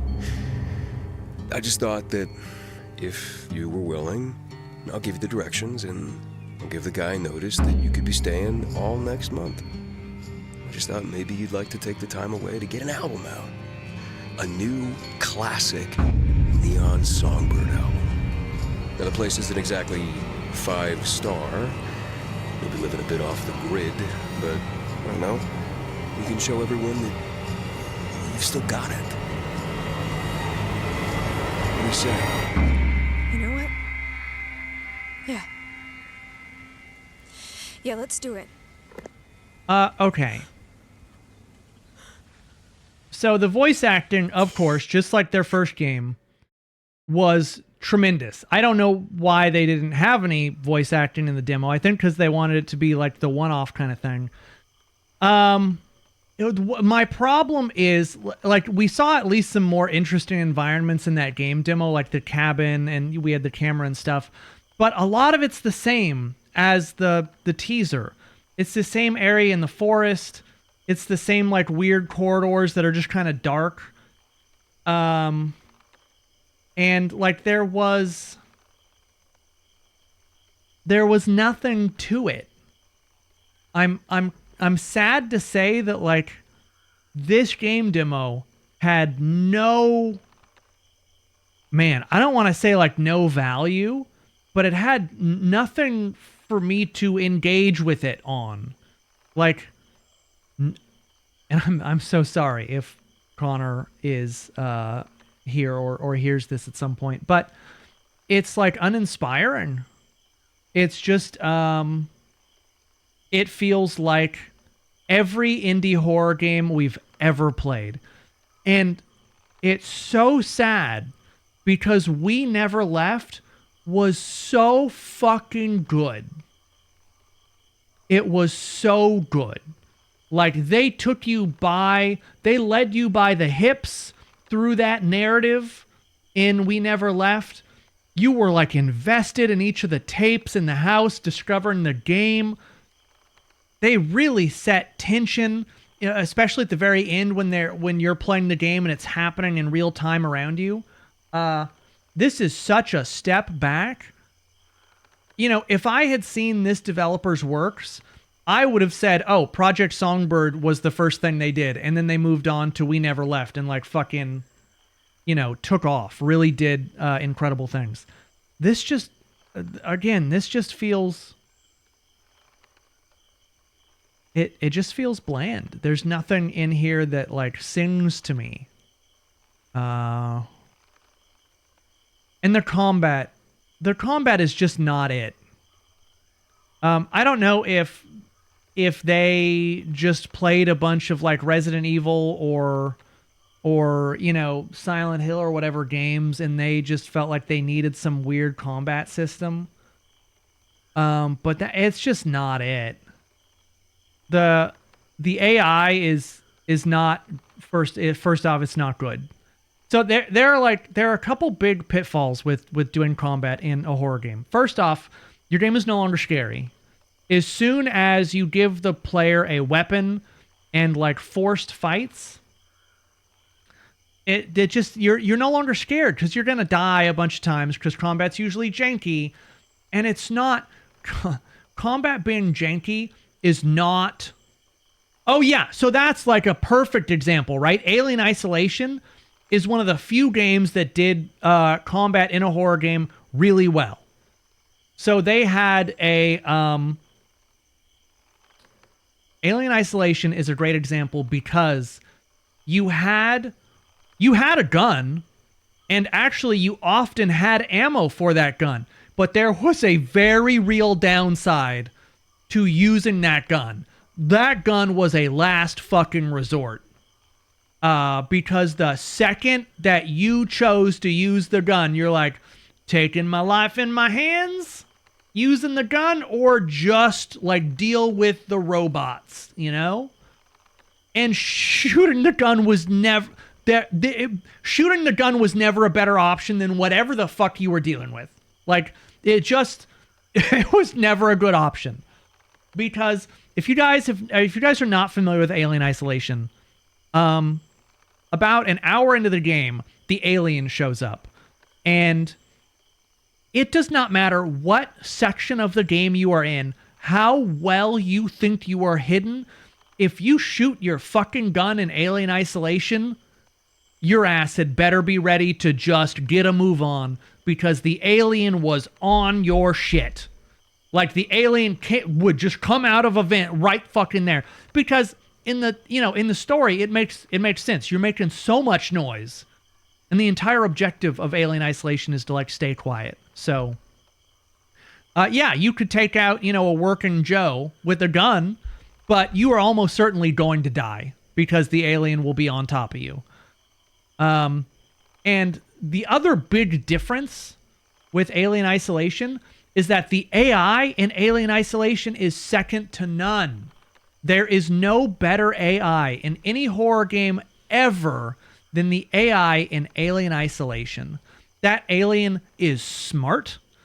It thinks like first off, it's smarter than you. And there's a whole bunch of videos on YouTube. If you've never seen them, I've talked about it before, but there's a whole lot of videos describing the process that the developers went through to make the AI in Alien Isolation. It's crazy. The AI, I think, never actually knows where the player is and actually uses like whatever process is to try and determine as a separate entity where the player might be. It doesn't know where you are. Like other video games, the AI knows where you are, knows exactly where you are, but the alien does not. And so it actually has to find you. And so when you fire your gun, alien's like, fucking there he is, right? And it zones in. Otherwise, the alien actually has to search for you and like try to put together, you know, like where you are and whatever. Yeah. It is terrifying because the alien is always smarter than you. And the alien, as soon as you choose to like be reckless and make noise, the alien will be exactly where you need it not to be every time, because they just design the AI really, really well. It's like a feat, really a marvel. The AI in the bunker was trash. I know that a lot of people liked the bunker. I did not like the bunker at all. I thought that game was miserable to play through. And yeah, it was, I stopped caring and I was sprinting through a great deal of the bunker at some point because it was just like, I just don't care anymore. It was, that game was miserable for a lot of reasons. It wasn't just the AI. A lot of it was the fact that you constantly were just trying to run away from it, but it was not all the AI. A lot of it was that fucking flashlight you sit there and crank. There were a lot of times where I was like, I should be dead, but I'm just going to keep going because for some reason I'm not dead. So sprinting, here we go, and we'll just, whatever happens, happens. But yeah, the problem here, right, is that combat is clunky, and you kind of, it feels like need to do combat. There's going to be monsters, and so combat doesn't feel good. The difference with Resident Evil and Silent Hill games is that when you choose to expend your ammo, it feels good, you know? Like you're doing combat and it feels good. It feels meaty, like you're doing it, right? But in this, it feels janky and not well done. And like kind of miserable. And then you have to start all over at the beginning and the monsters are back. It's not good. I don't know what they're going for. I really don't know what they're going for. It just makes me sad because their other game is so good. And I would love to play their other game again, actually. Yeah, they're doing a sequel to it. It's been years. That game came out in like 2012 or 2015 or something. Yeah, I mean, I don't want to bash this game anymore. It's not good. I wish them the best. I loved their previous game, We Never Left, but this isn't it. I truly don't know what they are trying to do, but that developer has so much talent. It's just really sad that they have all of this talent and they make generic indie horror game number 59 as their next game.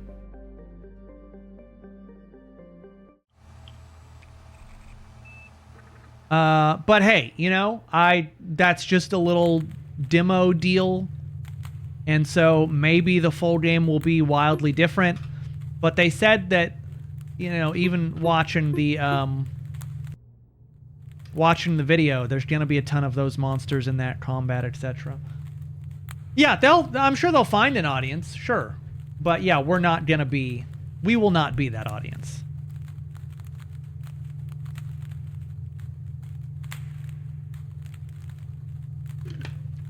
I think the way that he can save that game, and I hate to say, save it like, oh, I know so much better than you, here's how you're going to save it. But I feel as though we play enough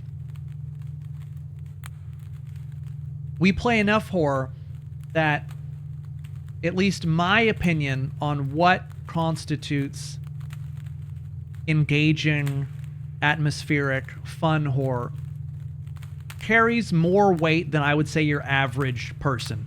Your average person that's like, oh yeah, I've played Outlast, right? Okay, well, what else? Outlast,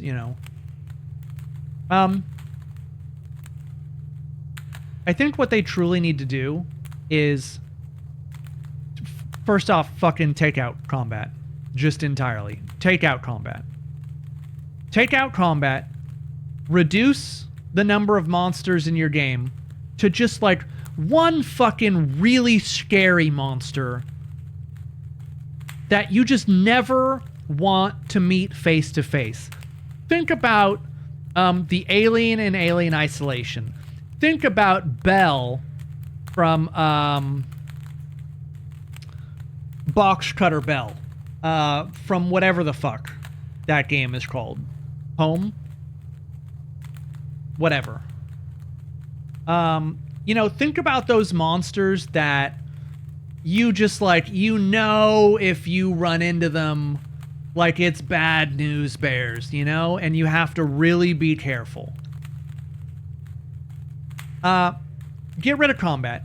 Reduce the monsters. Make one monster that the players are actually scared of. And then your game is supposed to be a narrative deal. Make it a narrative deal, you know? Take kind of the Ludo path. Have some narration while the player is exploring a place that is, you know, tense, that is oozing atmosphere and whatnot.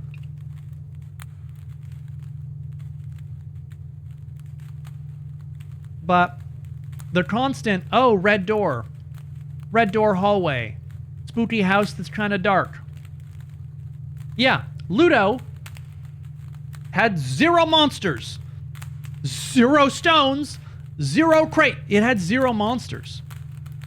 And that game was fucking scary.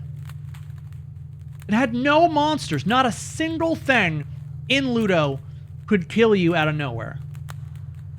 Nothing. That game survived on vibes. It survived on vibes alone. So it can be done. I think they need to. Anyway, fuck. We spent so much time talking about that. This is Desktop Explorer. A couple of you guys have talked about this. We'll see.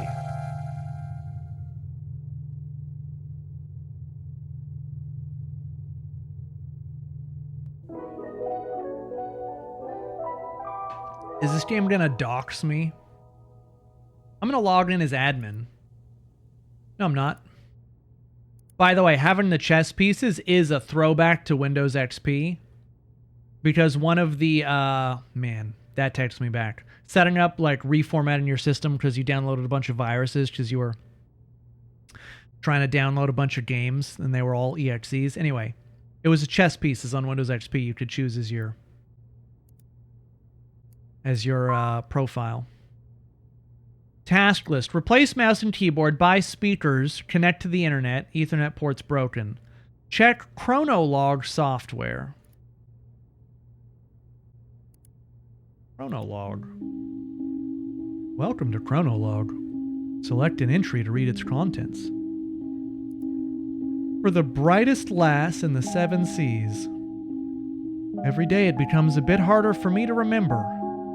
Every once in a while, I have what my doctor calls lucid periods, and recall memories I may never think of again. I leave you this information along with my computer. There are other users, the previous owners of the computer. There's a strange program called Desktop Explorer. It's inside Open Me folder on the desktop. The password for it is your nickname. It's all related to the disappearance of someone I cared about. In this computer, you'll find my most intimate thoughts. I trust you with them since the only thing I admire more than your wits is your kind heart. I want to end this letter with a poem. Let me get that dick. If we're apart, look at the moon, for I will do too. If I'm gone, look at the stars, for I'm with you. Goodbye, Guppy, your uncle.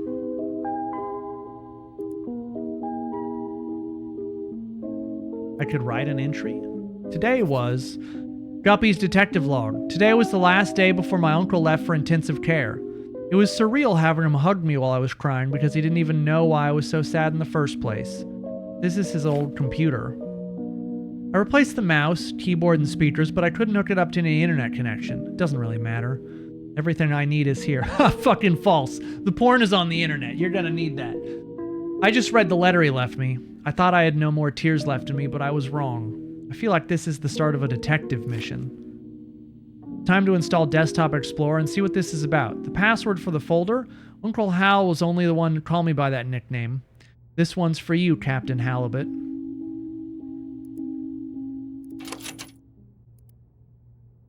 Guppy. Wait, is that this? It is. DE installer. Oh, that's a virus. Oh, shit. Yeah, time to install a bunch of viruses. Hello, thank you for installing Desktop Explorer. Hi, Pizarro. Wait a second, I remember you. Do you remember me? It's your old friend Pizarro. I don't blame you. It's been a while, hasn't it? I'll go over everything as if I was your first time installing Desktop Explorer. Desktop Explorer offers the best experience when understanding the user's needs. Let's see what we're working with. Wow!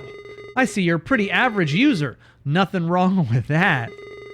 You'll be presented with puzzles around basic computer usage. Pretty simple stuff. Puzzles will look like this. Your goal is to find the password and unlock the next puzzle folder. It won't always be this easy, though. Also, submenus are your friends. Most programs have submenus. These tools could come in handy, you know. Who knows what you might find? These puzzles will test your ability to think outside the box. The world's your oyster. Be creative and have fun. Okay. Try to keep up and remember the details.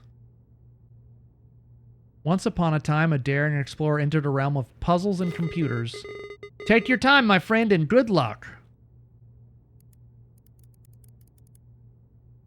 Okay. Can I go on the World Wide Web? Oh my fucking god. Let's go. Oh shit. This is amazing.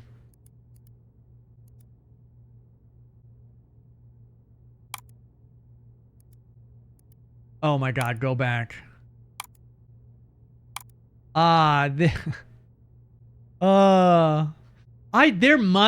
There must be like a website you can go to that just simulates old Windows 3.1 websites. Oh man. That's so nostalgic. All right. You are proceeding without reading README. Desktop Explorer encourages you to read it. Okay, well, let me go back. Important. If a password is given to you through text, it'll be presented in the following format. Brackets, password. However, passwords won't always be hidden within text. You'll have to deduce some of them on your own. Will you discover the mysteries of the cave? Will you answer all of the riddles? Will you uncover some secrets within you? Oh, this better not awaken anything in me. I have enough fetishes. I don't need any more. Your hand. .image. Okay. Cave's mouth. .image. Lost on the shore. You are lost. You find yourself between the sea and a lush forest, dragging your feet in the sand of a beach you've never seen before. Aside from your wits and your senses, you bear only a small compass which has been damaged in a fall. Among the shore's dark rocks, you spot what looks to be an entrance to a cave. Approaching it reveals that it's the entrance into it's narrower than you anticipated. Letters written in the sand start fading away as it starts to rain heavily. Before taking shelter, you manage to read a name. You assume that's the cave's name, Fortuna. I don't know why we're dedicating this to tuna, but the puzzle was dedicated for tuna. So if I view hidden files, there's nothing.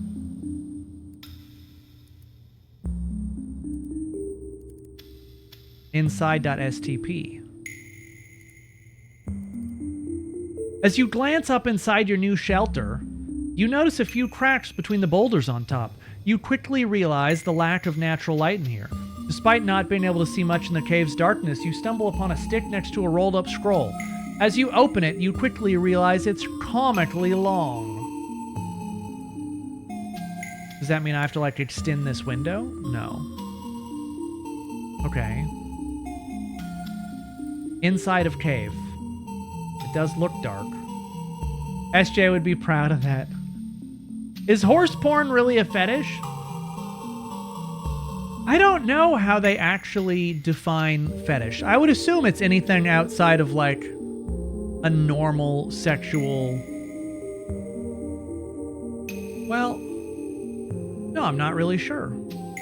Because what is normal?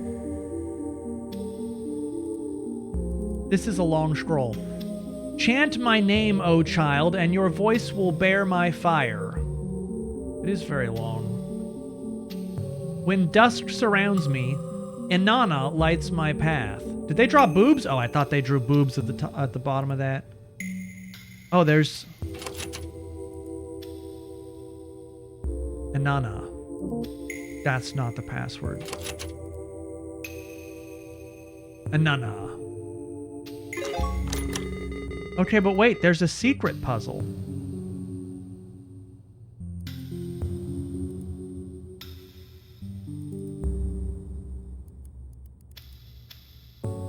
So, the photo changed, or we got a new photo.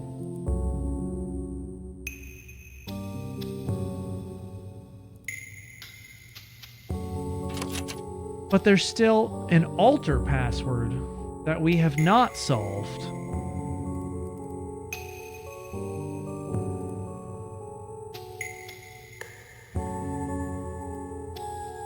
I don't know what that is. I guess we continue for now.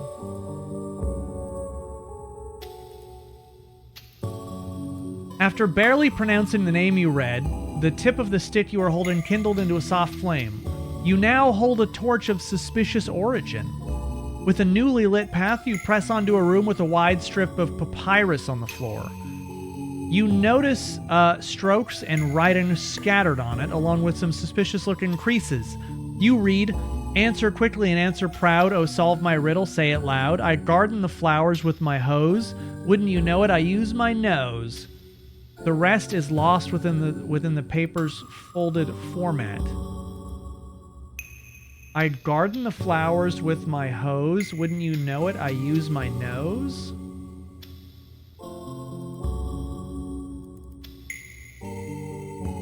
But you wouldn't call it a nose. What would you call it? Nobody knows, but there lies an answer.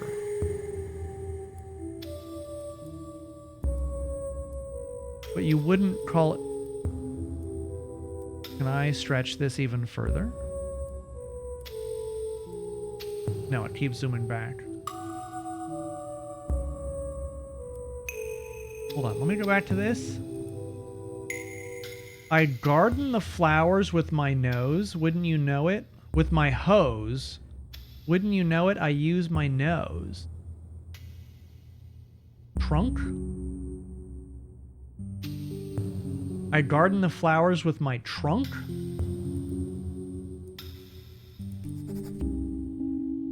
That doesn't make sense to me, but I would believe can, maybe. Or spout, yeah, that makes more sense. I've noticed that I keep writing depressive thoughts, so today I'll write about one of my favorite memories. I don't remember the exact date, but it was the birth of the short-lived Angler Trio. Little Guppy's first fishing trip, and she blessed us with a honey hole.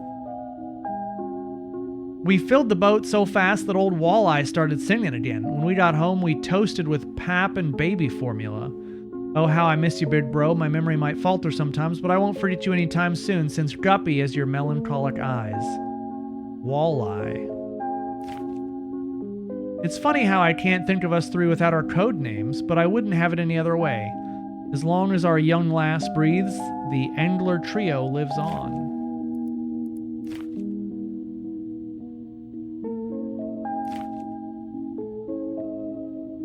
Oh.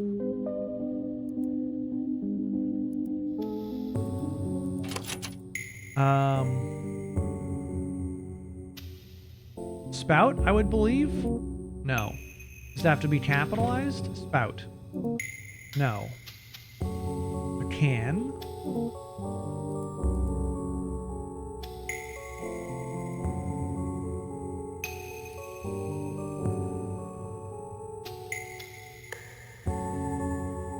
But you wouldn't call it a nose. What would you call it? No one knows, but there lies the answer. Oh my god, you had to word wrap it.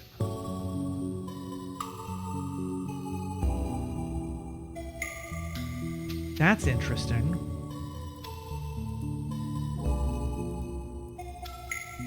Hold on. Oh, I can't zoom out anymore. ELEVVPHAS.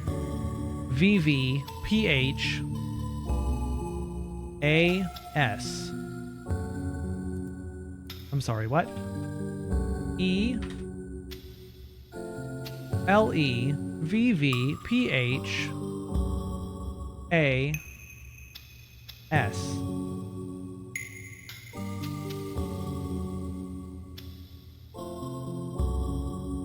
Are we just disregarding the VV? PH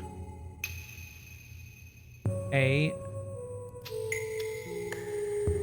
restretch the width?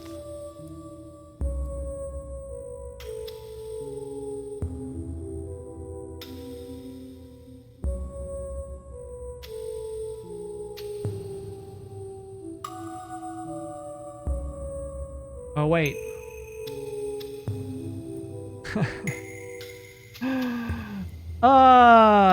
That's actually incredible.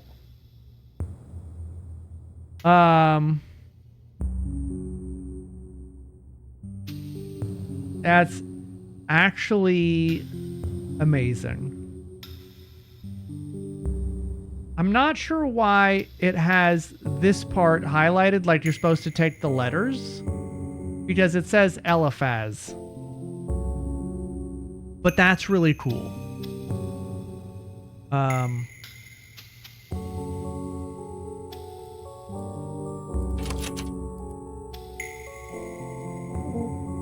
Oh, it's not elephant?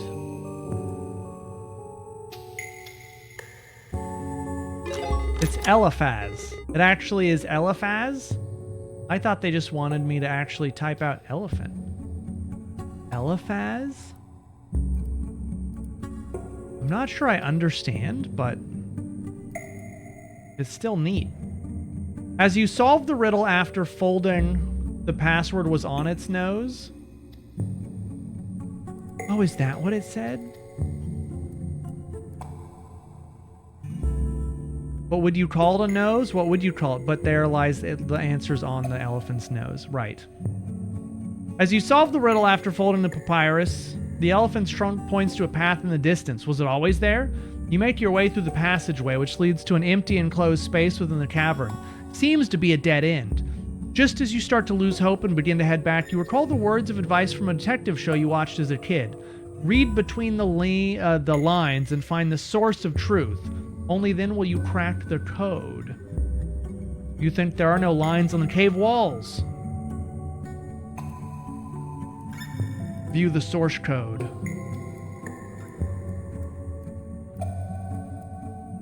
You wonder how hard this game is for anyone who hasn't played with an old computer?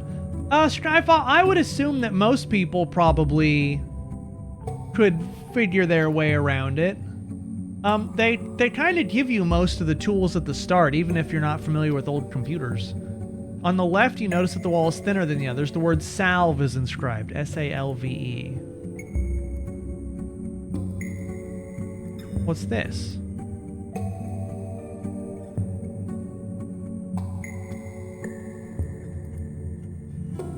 Wait. This looks like... Oh, did I? Oh, right, because it's the wrong fucking... I was one directory. Let's see.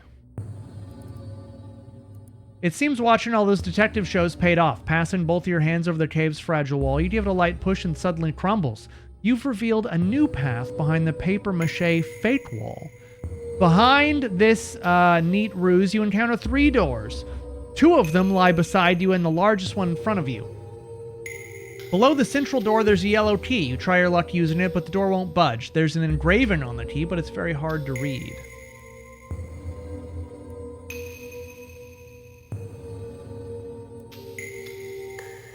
However, you barely make out the words, "An image is worth 1,000 words." And it's IMG.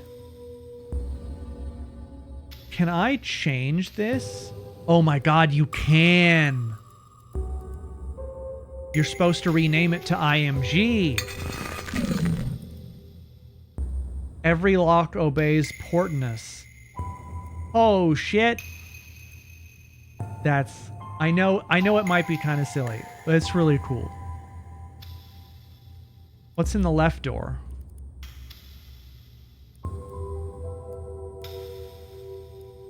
Me It. As you open it, you see a wall with a rune inscription painted on it. Below the rune, you see a word in an alphabet you can read. Is that the name of the rune? Me It.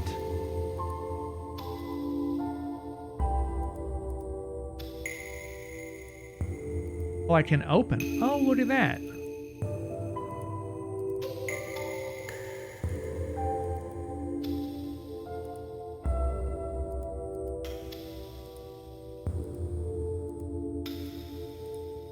Right door.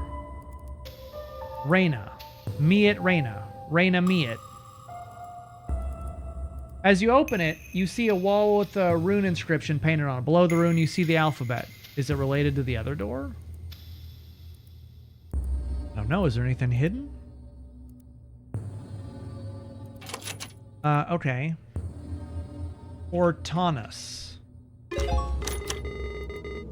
What a great imagination you have. You reshape the key and reveal its message. You turn the lock with it. A small chamber, like a closet, is behind a big central door. The rock walls of this compartment are completely covered with the same etched phrase, "Dare to say my name." You know from experience that speaking aloud holds some type of power.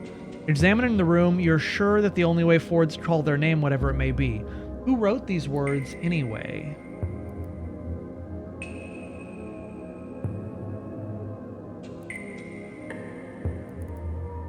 The wall is completely covered with the phrase, "Dare to say my name."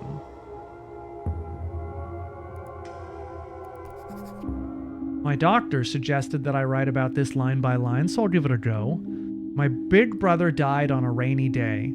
The rain wasn't enough to smother the flames. I couldn't help at all. I trembled for hours during the day. My big brother couldn't escape in time. I saw his face and body engulfed in fire. That thing did not look like my big brother. This is stupid. How is recounting step by step how my brother looked like a ghoul in his last moments supposed to help me? How is this supposed to end my headaches? I just ruined my morning writing this. And if I forget everything like everyone says, how is it that I can't forget my brother's withered face? How's that for amnesia?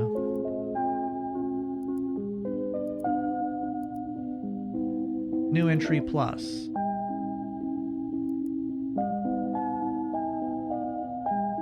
Oh, I see we're unlocking. Okay. Any hidden files? No.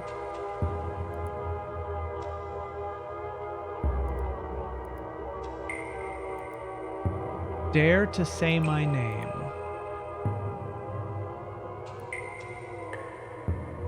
Swing 0.5. They didn't write their name on the wall, but still you feel as if you could figure out who the author behind these etchings is. Probably has something to do with the runes, right? Did we finish Strange Antiquities? We did. It was great. It was really, really good. What were the other ones? Reina... Me It? Reina? Dare to say my name.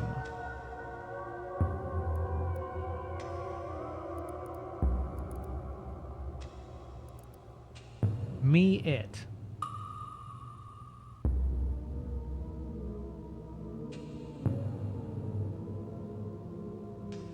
That's rename it for the previous puzzle.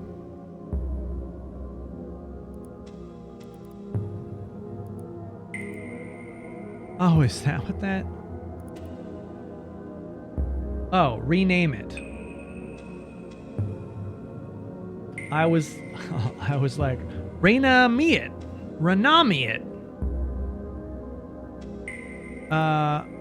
Dare to say my name, but exactly. I can't read. Oh wait, there's properties.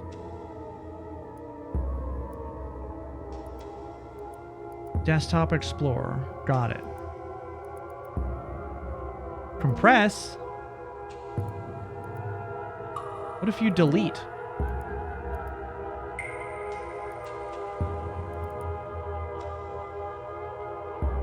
Etchedwall.image. So rename it, yeah, sure, but what the fuck am I supposed to rename? I can rename this, but what is their actual name?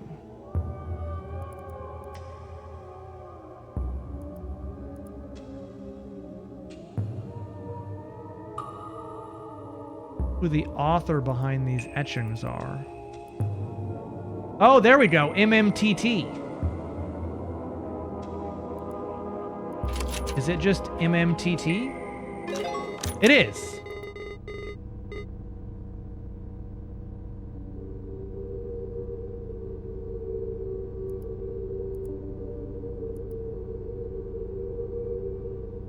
Oh, that was for this, the image. I mean, I figured that out without that other thing, but no, you just needed to look at the author. Okay, that's neat. All right, I dig. What do we got here? Hidden files. As you pass your hand through the wall, the thought of a name you can't pronounce zooms through your mind. You close your eyes and shake your head briefly. As you open them again, in front of you, the darkest passage so far is revealed to you. You delve inside. The torch you carry barely lights your arm while everything else is completely lost in blackness. Shortly after, you start to doubt yourself and think of heading back. Your vision becomes completely devoid of light as the last spark from the stick expires. Rather than panicking, calm surrounds you. Somehow you feel even more capable of revealing what's hidden in the dark. What about the source code? Concentrate on your field of view. There's a way to reveal what's not meant to be seen. Well, I just did hidden files. That was easy. Oh, there's a spooky face. And a leaf. Oh! I know you see me.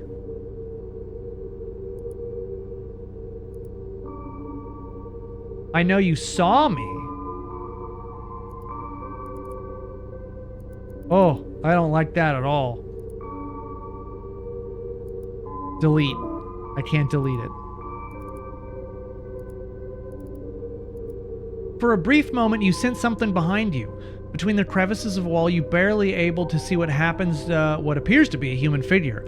After focusing for a bit, you make out a withered face and a set of melancholic eyes. As you take your first step towards it, the stranger runs off, leaving the sound of pebbles tumbling on the ground.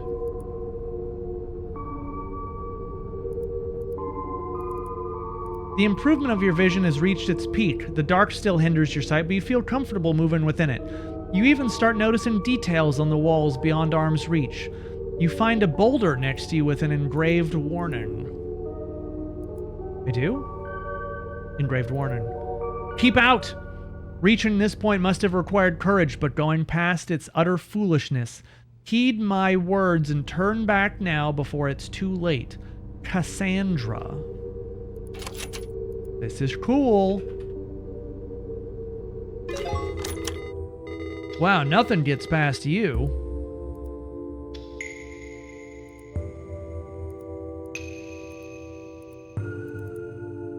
Let's see. Rubicon. The Rubicon. You ignore Cassandra's warning and press on only to find a contrasting scene. A calm and lighted room surrounded by stalagmites. You can clearly see the way forward, but your intuition tells you that these stalagmites are worthy of attention. Your short break soothes your anxiety, and you continue on.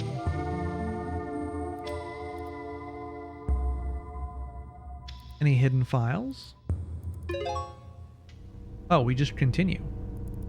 Flat stone. Tree branch. Continuing the trail past the stalagmite scene, you reach an uneventful dead end. Based on your experience during this exploration, you're convinced that there's something more here than meets the eye. You spend the following hour inspecting every crevice of the walls surrounding you. Now you can be absolutely certain there's no path forward. While scratching your head, pondering on what to do next, you hear a loud thunk far off beyond the cave. So, we did get the word Rubicon. And that may be the password for the earlier.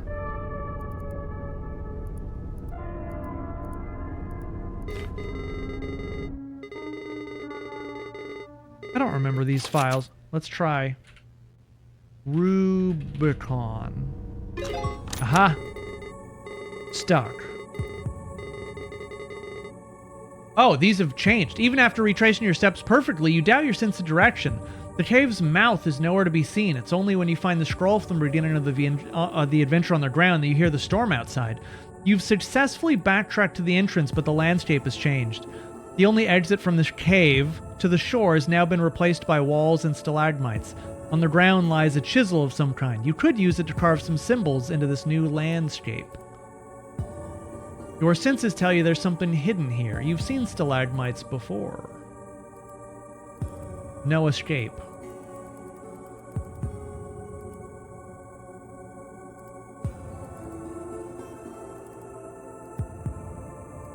So, I will say, this is a really cool fucking game so far. We're about to have ads. We will pause, and I'm going to go get a little snack so you don't miss any of the game as we're playing. We'll take a little ad pause break. It should be about to hit.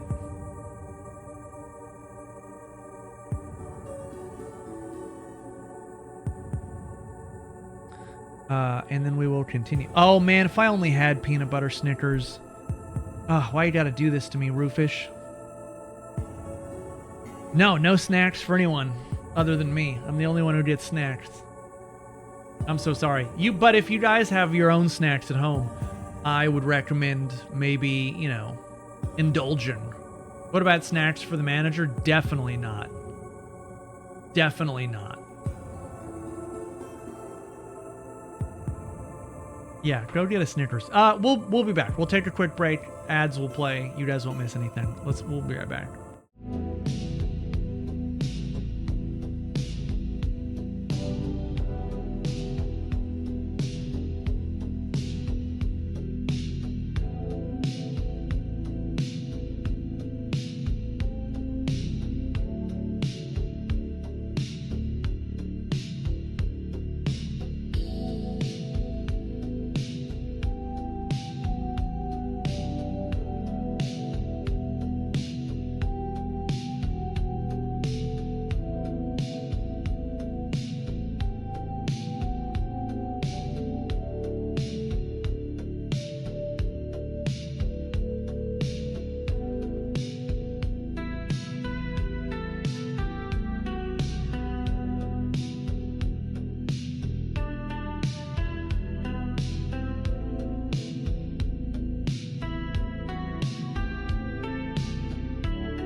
I had to eat a snack.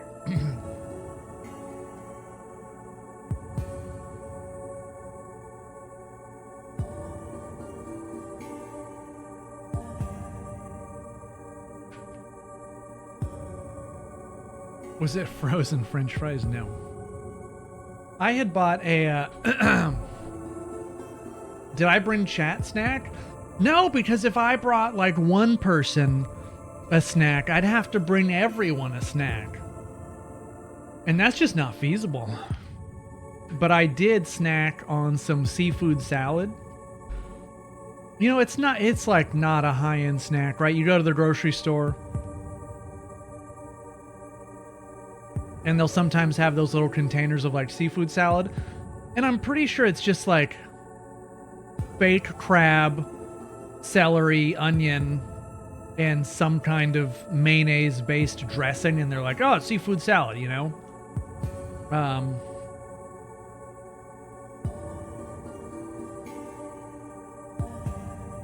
But I have a soft spot for it. You've never seen seafood salad? Oh. I mean, every grocery store I feel like I've ever been to that has like a prepared food section has some version of it. Great, no more jobs. Oh no, I do need to go through the jobs. I do need to, but the bot was down obviously recently. Oh shit, okay. Flame guy. Stabbing fish. No, don't bring the fish over here. We're fucking tired of eating fish. Please, anything else, not fish. Fucking tired of it. This lady's just picking flowers. Moon symbol, I don't know what that means. Altar. The moment you stop carving, the wall before you starts to move, as if a small earthquake takes over the cave. The landscape revealed in front of you is now a long hall-like chamber. It resembles an auditorium or an altar, and its features seem designed by humans, yet shaped by regular erosion. At the center, you find an empty stretch of space surrounded by unordered piles of stones. Engraved on the ground, you read the following message. When the path towards truth is unknown, nature will lead me through stacking stones.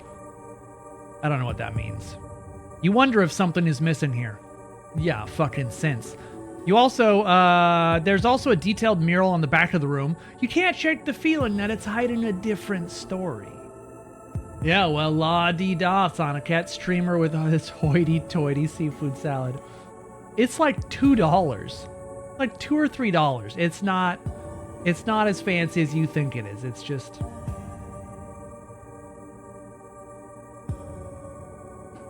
It is tasty, though.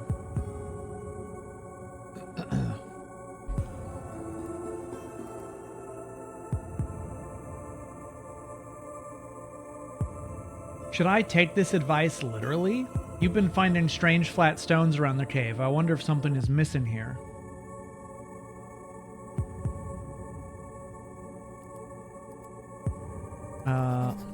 Oh. Today, I remembered something delightful, so I'll write about it and make it harder to forget. With the smell of cake in the oven, my nostrils tickled and I couldn't shake the image of her, smiling at me. I think of her not only as the model of the perfect mother, but also as the ideal wife. I know I've dreamed of having a family for as long as I can remember, but I can't help feeling nauseous, knowing I basically took over another man's household. Is that used right? Feeling nauseous? Don't you feel nauseated? Not my fault that a woman and a child need the presence of a father. I only wish to help. Why do I feel guilty when the only one at fault is their absent old man? I'm rambling again, my sweet memories tarnished by our sour shame. What would my brother think of me? With his $2. I like the music that plays when we look at those journals.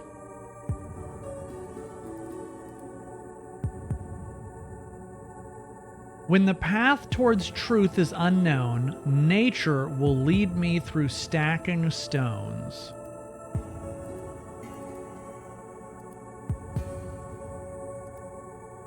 Flat stone. This one has a tree on it. Is the answer tree?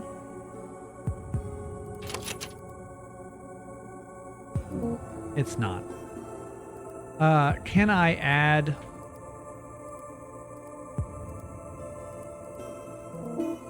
I was thinking like stacking stones, like putting them, like dragging and dropping them, something like that.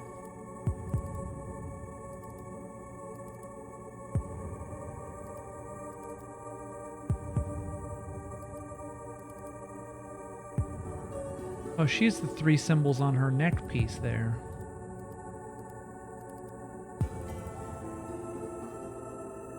Oh, fuck me. What did you fucking scan this in? Oh, good lord. That's, no one's ever gonna accept that, I'm just saying.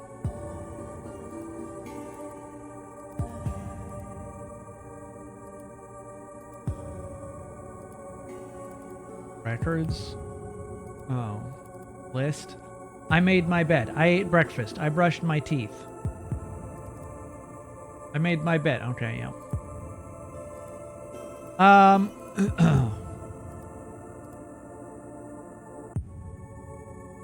When the path towards nature will lead me through stacking stones.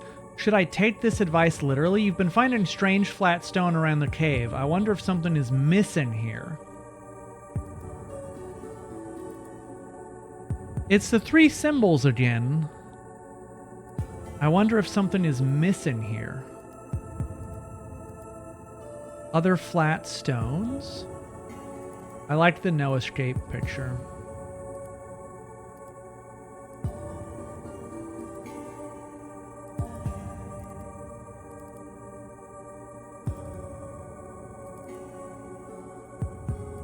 Left door. Dare say my name. Flat stone. So this flat stone has a leaf on it. It says stacking stones. I wonder if... Oh, wait. This flat stone is S. This flat stone is L.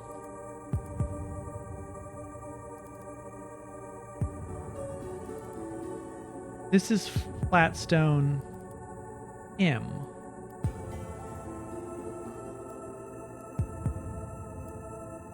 Did I miss one?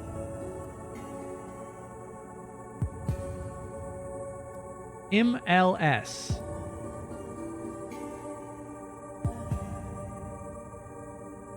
You have to like... Oh wait, maybe you stack them... Oh!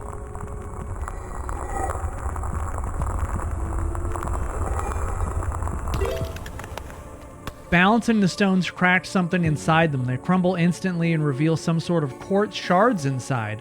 You hold a piece next to your eyes and notice the most interesting qualities. Depending on the angle, it changes colors like a prism in the light. It even doubles as a magnifying glass. What is this what the inscription meant? Even on the mural on the back of the room looks clearer behind the quartz. Its sigils shine in different colors. That's so fucking cool. It seems you'll have to do something slightly different to exit this place.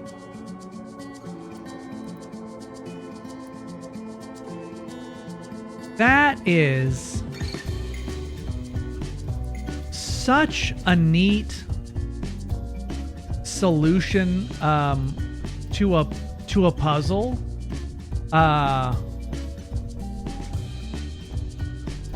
That's so cool. Yeah, this is on Steam. This is just the demo. This is not the full game, by the way.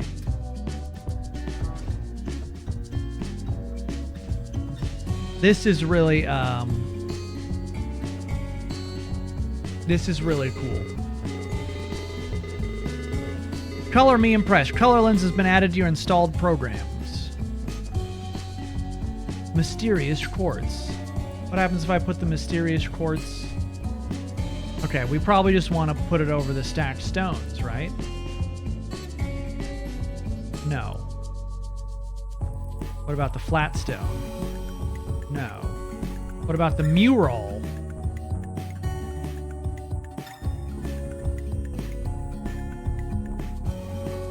Okay, well that has turned up very nothing.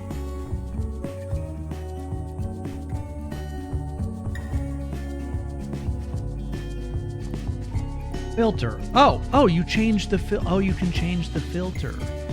Okay, so if I go back to the mural now with the filter changed.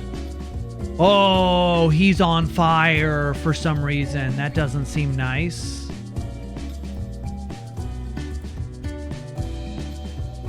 Blue, he has a... There's an alligator. What about the yellow filter?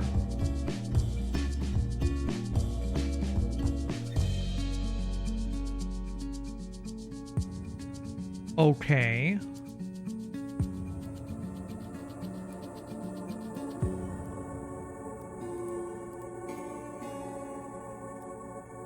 Let me read this one more time.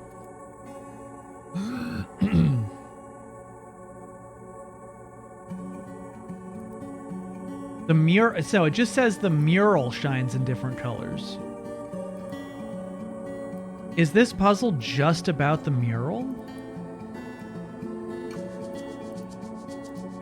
So on a red mural, he's on fire. She's angry. There's no symbols. The blue filter, he's scratched out. There's a pot added. And an alligator. And the symbol above her is lit up. The squiggly lines. Crying or something. And the yellow filter highlights the moon. But, oh wait, does the red highlight the filter above? Oh, it does. So red highlights his flame. Yellow highlights her moon. And blue highlights her... Which almost certainly means I have to go back to where I found those stones. Or perhaps...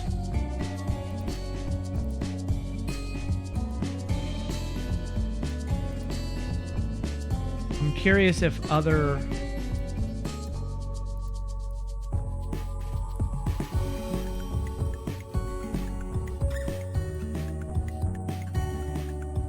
Because didn't I see a symbol?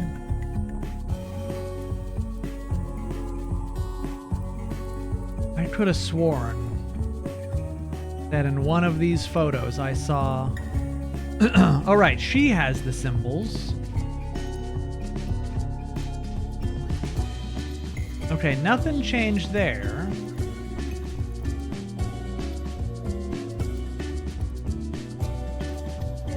Pamphlet. No. Okay, maybe I just need to go back to... Maybe I just need to go back to the individual stones. Because my hand had a compass, but...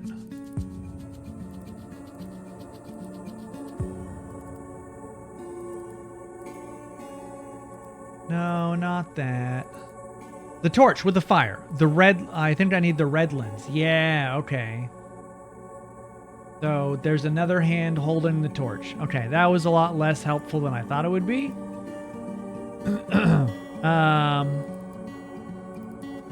There's very key. Maybe a blue filter. Maybe a yellow filter. No.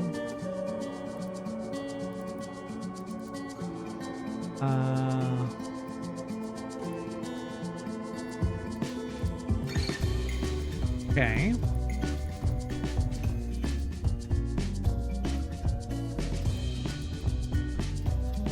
Blue, yellow. Okay, what are we doing? This is the nothing. Nothing.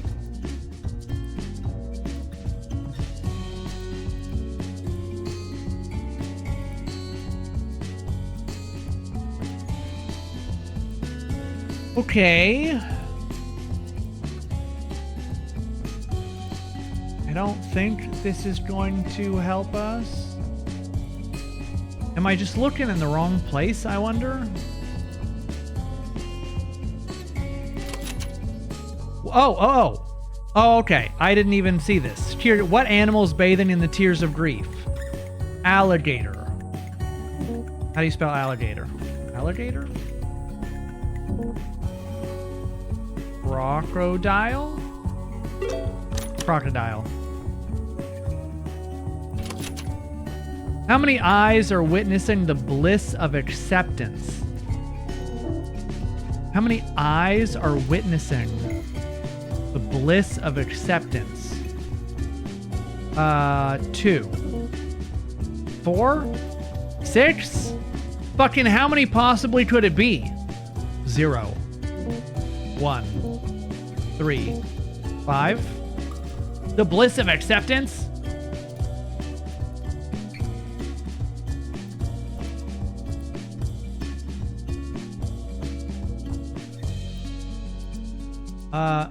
Maybe that's yellow.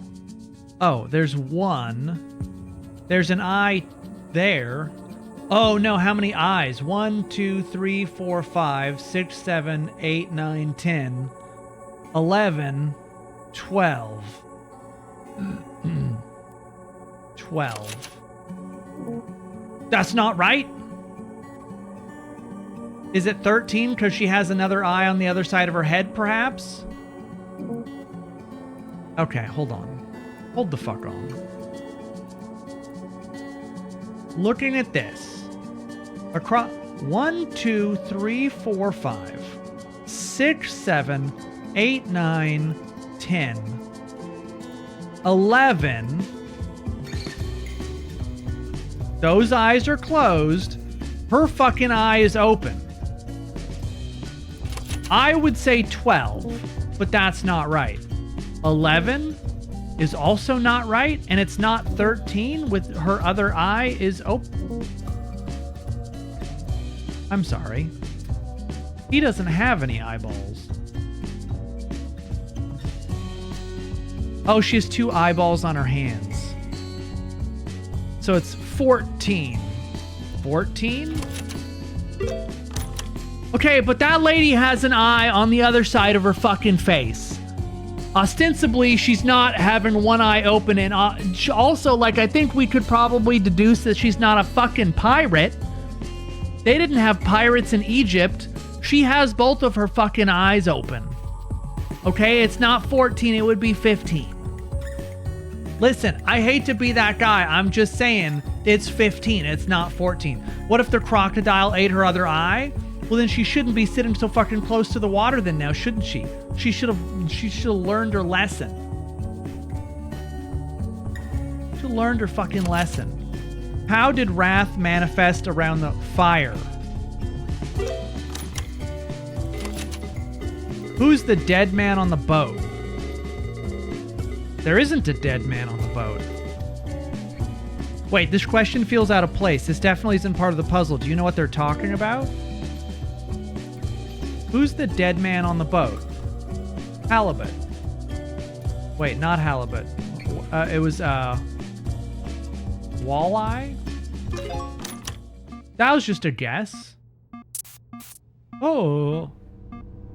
You're not supposed to be skulking around. Are you sure you should even be here? You shouldn't be here. I wonder if you could just type anything. Do you wish to forget? Guilt isn't good. You shouldn't be here. You shouldn't do you wish to forget? Oh. Wait, that's too many. I can't click that many. I wonder if no matter what you type... Whoa.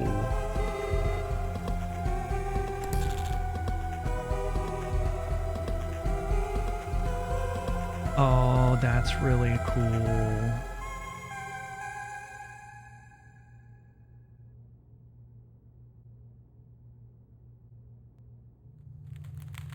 God damn. That's a really cool game, and I think we probably have to buy it. Let me just see something. Store page. Is it out yet? It's not. God damn, that's not out until Q2 of 2026.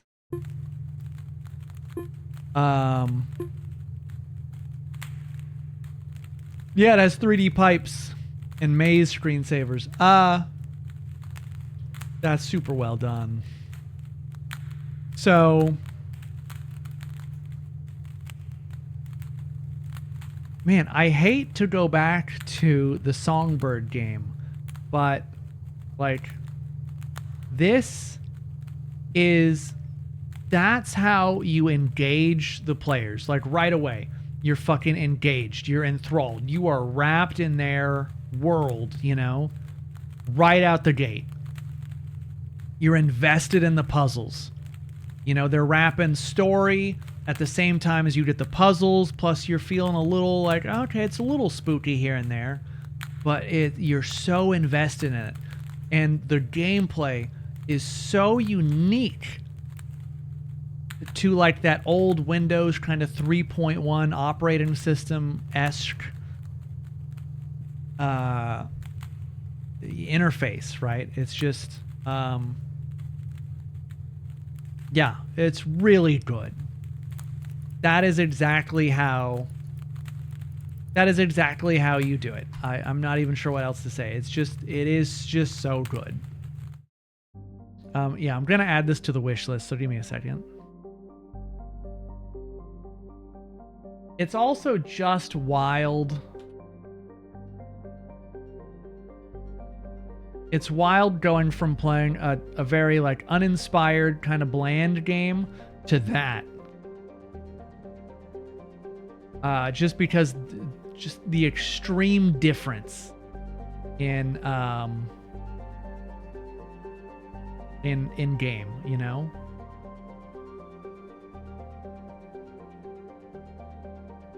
Did you see the new rules about gambling and violence in video game playing on YouTube? No, I didn't see it. What is it?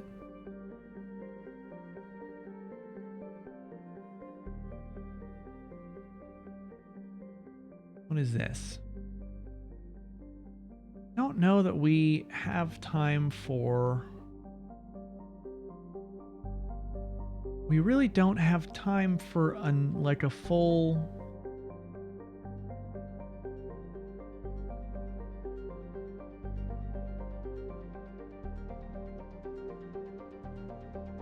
Maybe I could just, you know what? I'm wondering if PowerWash has like an intro thing. Bet you $20 he hasn't seen the new rules about gambling. That's funny. That's funny. Chat, don't ever let anyone tell you you're not funny.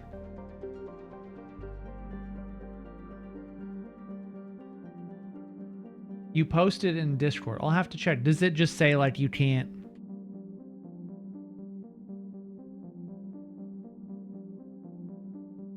PowerWash Simulator 2. Okay. We played a couple horror games. I'm hoping that there is... Oh, look at this. Okay. So, because we don't have a ton of time, I'm just going to do like a starter thing in PowerWash Sim 2. I haven't done anything on this, and they had sent me a key. We just hadn't... We hadn't had time to start it yet. I wonder if Color Macross is a lesser hackable Explorer puzzle. One button mouse, no changer, no files, trash can floppy. Use washer.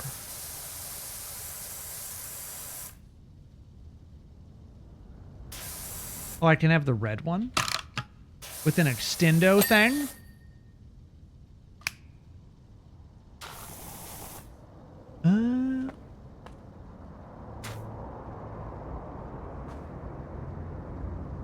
Sonicate, you are so funny. Did I do a good job? You did a great job, buddy. So one thing that I did see is that they changed the soap mechanic. And so in the first Power Wash, like you had to buy soap and like the soap that you bought that was it? Like that was the only soap you had and you could run out and if you had to like buy more or something? But now it seems to have changed. And I think it's way smarter and a much better idea. But now your soap just recharges. And you just have a limited amount of it. And then once you know, burn through it all, you just have to let it recharge. You see? We ran out of it. I never used soap in the first one. Never, ever, ever. This is too much. But now, if you soap it first, which is so cool, if you soap it, then you can wash off the soap, like, instantly. And you don't have to sit there hosing the dirt. The soap basically makes it so that the dirt comes right off.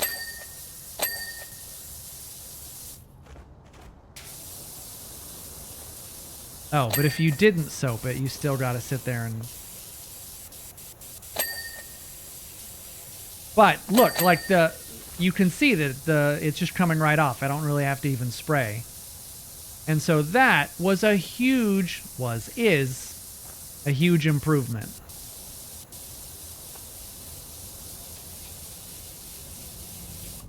So you just powered through washing in the first one? Yeah. Yeah, I sure did. I never used soap. I would just switch to a really hardcore nozzle and like, I would just go for it. Ding, ding, ding, ding. Ding, ding, ding, ding.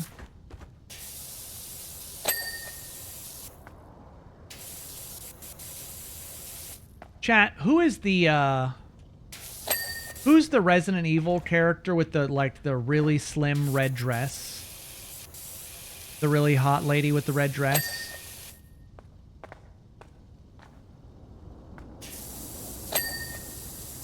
Oh, that's Ada, okay. I saw Leon Kennedy? No. I saw a bunch of people like dressed up as her in Halloween costumes. Cosplay, I suppose. It was relevant to my interests as a man.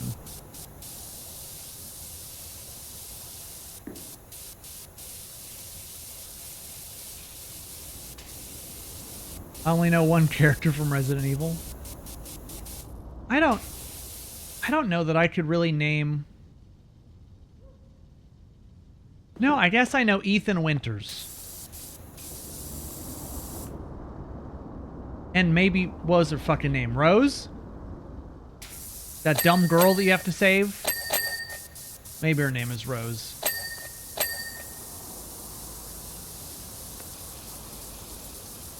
Ashley?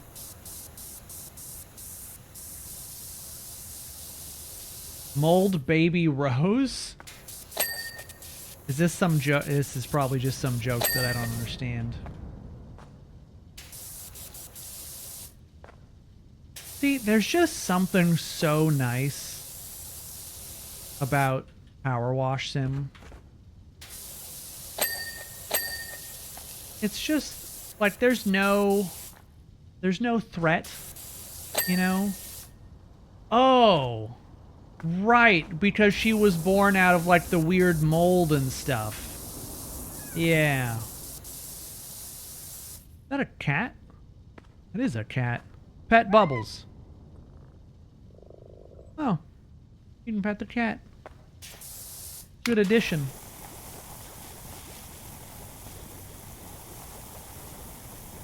You're playing Resident Evil or PowerWash Sim? So, there's 2 more kittens? I see. I will have to see if I can find them. For those of you who weren't here when it first... Oh my god. Okay. I thought we were on our way to being done. Maybe this is not quite as quick as I thought it was going to be. For those of you who weren't here, like when the first PowerWash Sim came out, We played it on a whim. I think it was like, oh, this game looks like it would be neat. And downloaded and installed it. And booted it up on stream. And I think that we didn't wrap up stream until like 2 in the morning. It was something way nutty. Like, I never streamed that long. But we were playing all night. Like, could not stop playing fucking PowerWash Sim. It just scratches that weird place, at least in my brain. You know, where you see thing dirty, and then suddenly you get to see thing clean slowly. I think that's why on, you know, YouTube and TikTok and stuff, you see those videos of people who are, you know, cleaning, detailing a car, auto detailing, or cleaning up a messy room in a house. It'll be, you know, someone's like, hey, I finally decided to, like, clean my basement or get my room together, you know? And it's just sped up footage of them cleaning their very dirty habitat. Oh yeah, tons of people clean rugs. I actually suspect, and I'm sure it's not even like that much of an, you know, revelation, but I'm pretty sure they just find rugs and get them dirty on their own, just so they can make a video about them cleaning them. I have heard that I have heard that people will often do that. Channels that run restoration videos will just take something metal and, like, leave it in, you know, water for a week so it rusts, just so they can make a video about de-rusting it and cleaning it. And, like, you know, on the surface, I suppose as long as people are enjoying the content, then it doesn't really matter how it got dirty. And it shouldn't bother me at all because, like, you know, it's not even my niche or whatever. But it does kind of bother me. It does kind of bother me.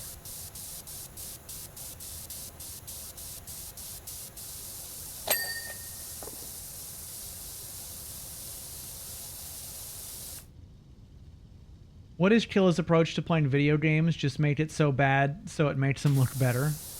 Well, you know, if we're going to use the same analogy about, you know, causing damage to something so you can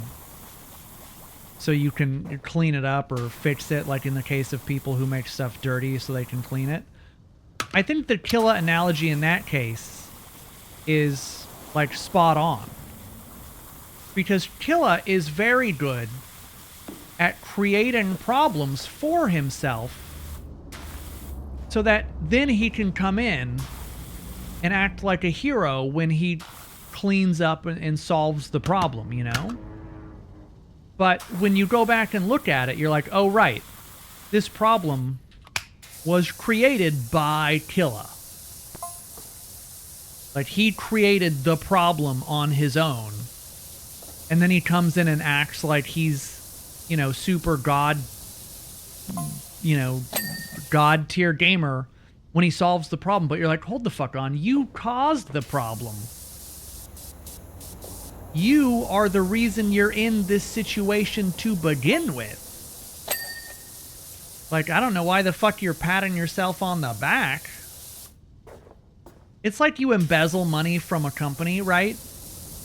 And then you write up a report reporting yourself and being like, look at what I did. I caught the embezzler. And it's like, bitch, you are the one stealing from the company.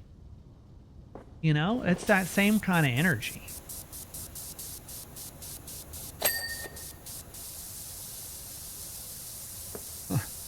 I break games on purpose. Like, you know, just to prove that I can.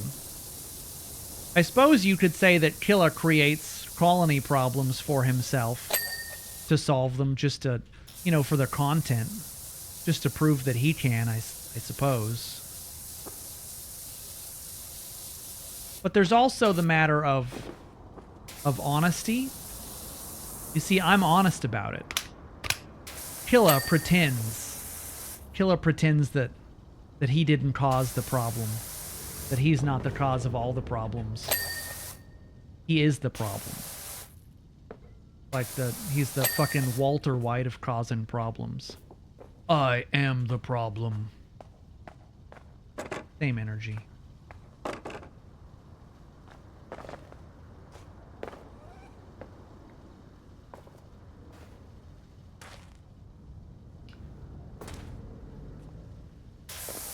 Oh shit, I didn't clean the back of this at all.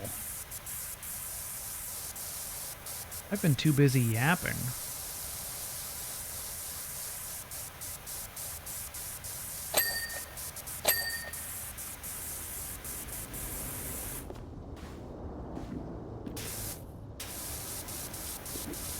I should probably soap this up, but I kind of like being able to see the dirt disappear as we wash away the filth.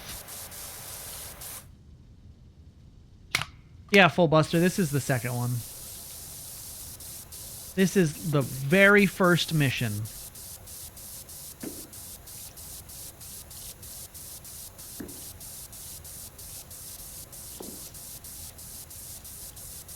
Once again, soap is worthless? I don't think so. I think soap, in this one, especially if it's on this system of recharging, I think that it will play a very useful role when you start to hit stuff that has, like, the rust. Because I remember in the first Power Wash, there were sometimes, like, on glass and metal, you could have, like, rust and stuff that was really difficult to get off. And so if you just have, you know, Infinisoap, that would help get that stuff off. I think that would be a big upgrade.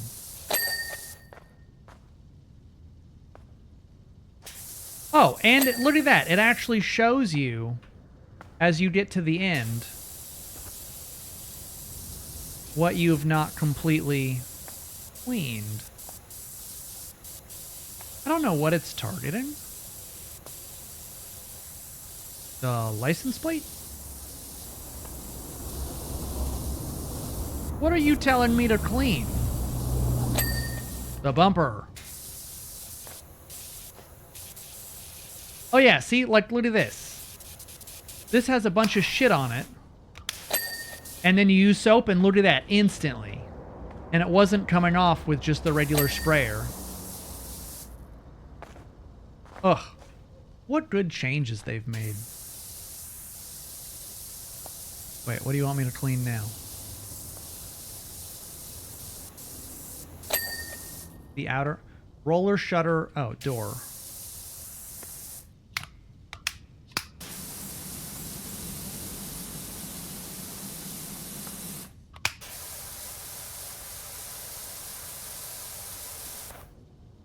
Is it the top of it? Hold on. Or just switch the nozzle? How dare you? My technique is second to none. Look at the way I look. You just shimmy shake. We should probably, at some point, we should probably do like a multiplayer server of this, because I saw that some of you mentioned that some of these jobs are going to be like impossible to do by yourself. Also, the best part, you get to watch the whole thing be cleaned. Look at what a good job I did. Look at how thorough. Well, you can't see anything because I was inside the truck, but... Can we make it PvP? I don't think this is one of those games that necessarily needs the PvP. Oh, you even have like a home base? Oh shit, you can decorate your home base, can't you? No shit.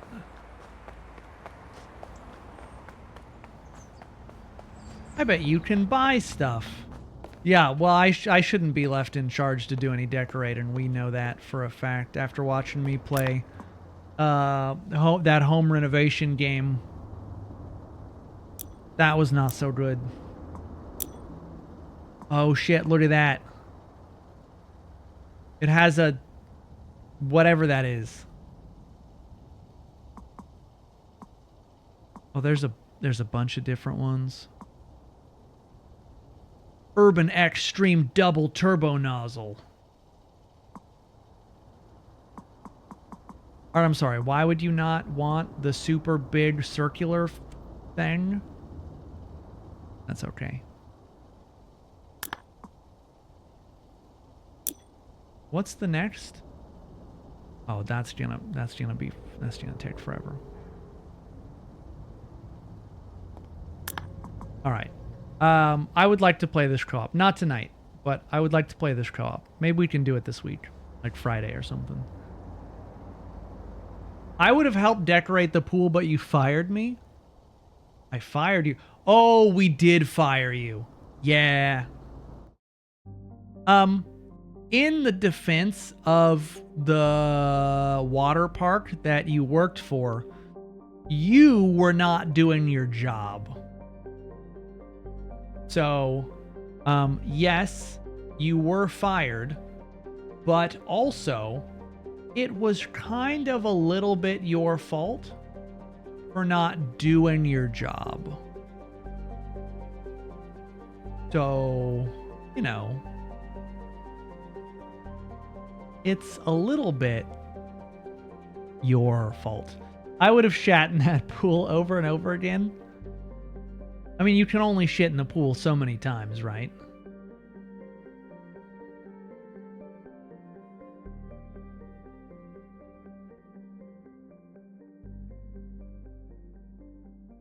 Only so many times you can shit in a pool, right? You'd think that. You'd certainly think that.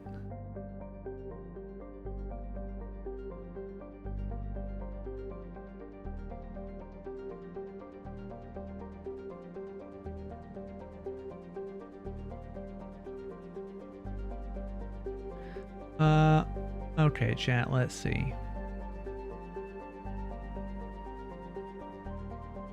Whoops. How the fuck did that happen?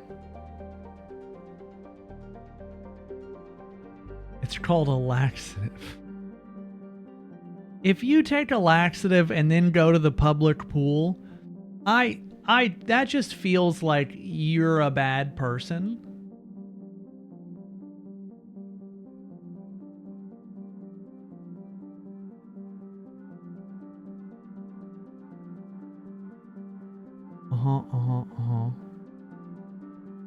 Damn, that is a wild setup. Jesus. All right. Yeah, we're going to wrap up. Let's see. It is Monday. Thank you so much for hanging out with us on this fantastic Monday. We'll be back tomorrow, much to the dismay of many of you, because we'll be playing Nancy Drew again, because October is over. Some of you will be thrilled. Some of you not so thrilled. But son of a bitch. Yeah, well, we will be back to Nancy Drew tomorrow. We only have 2 more games to go after we beat the one that we're currently on. And so we're almost there. We just gotta get through them. See y'all Thursday. Yeah, we'll be doing that. So we'll see you then. Have a good night. I love you. And see you tomorrow. Or maybe won't see you tomorrow, depending. Good night.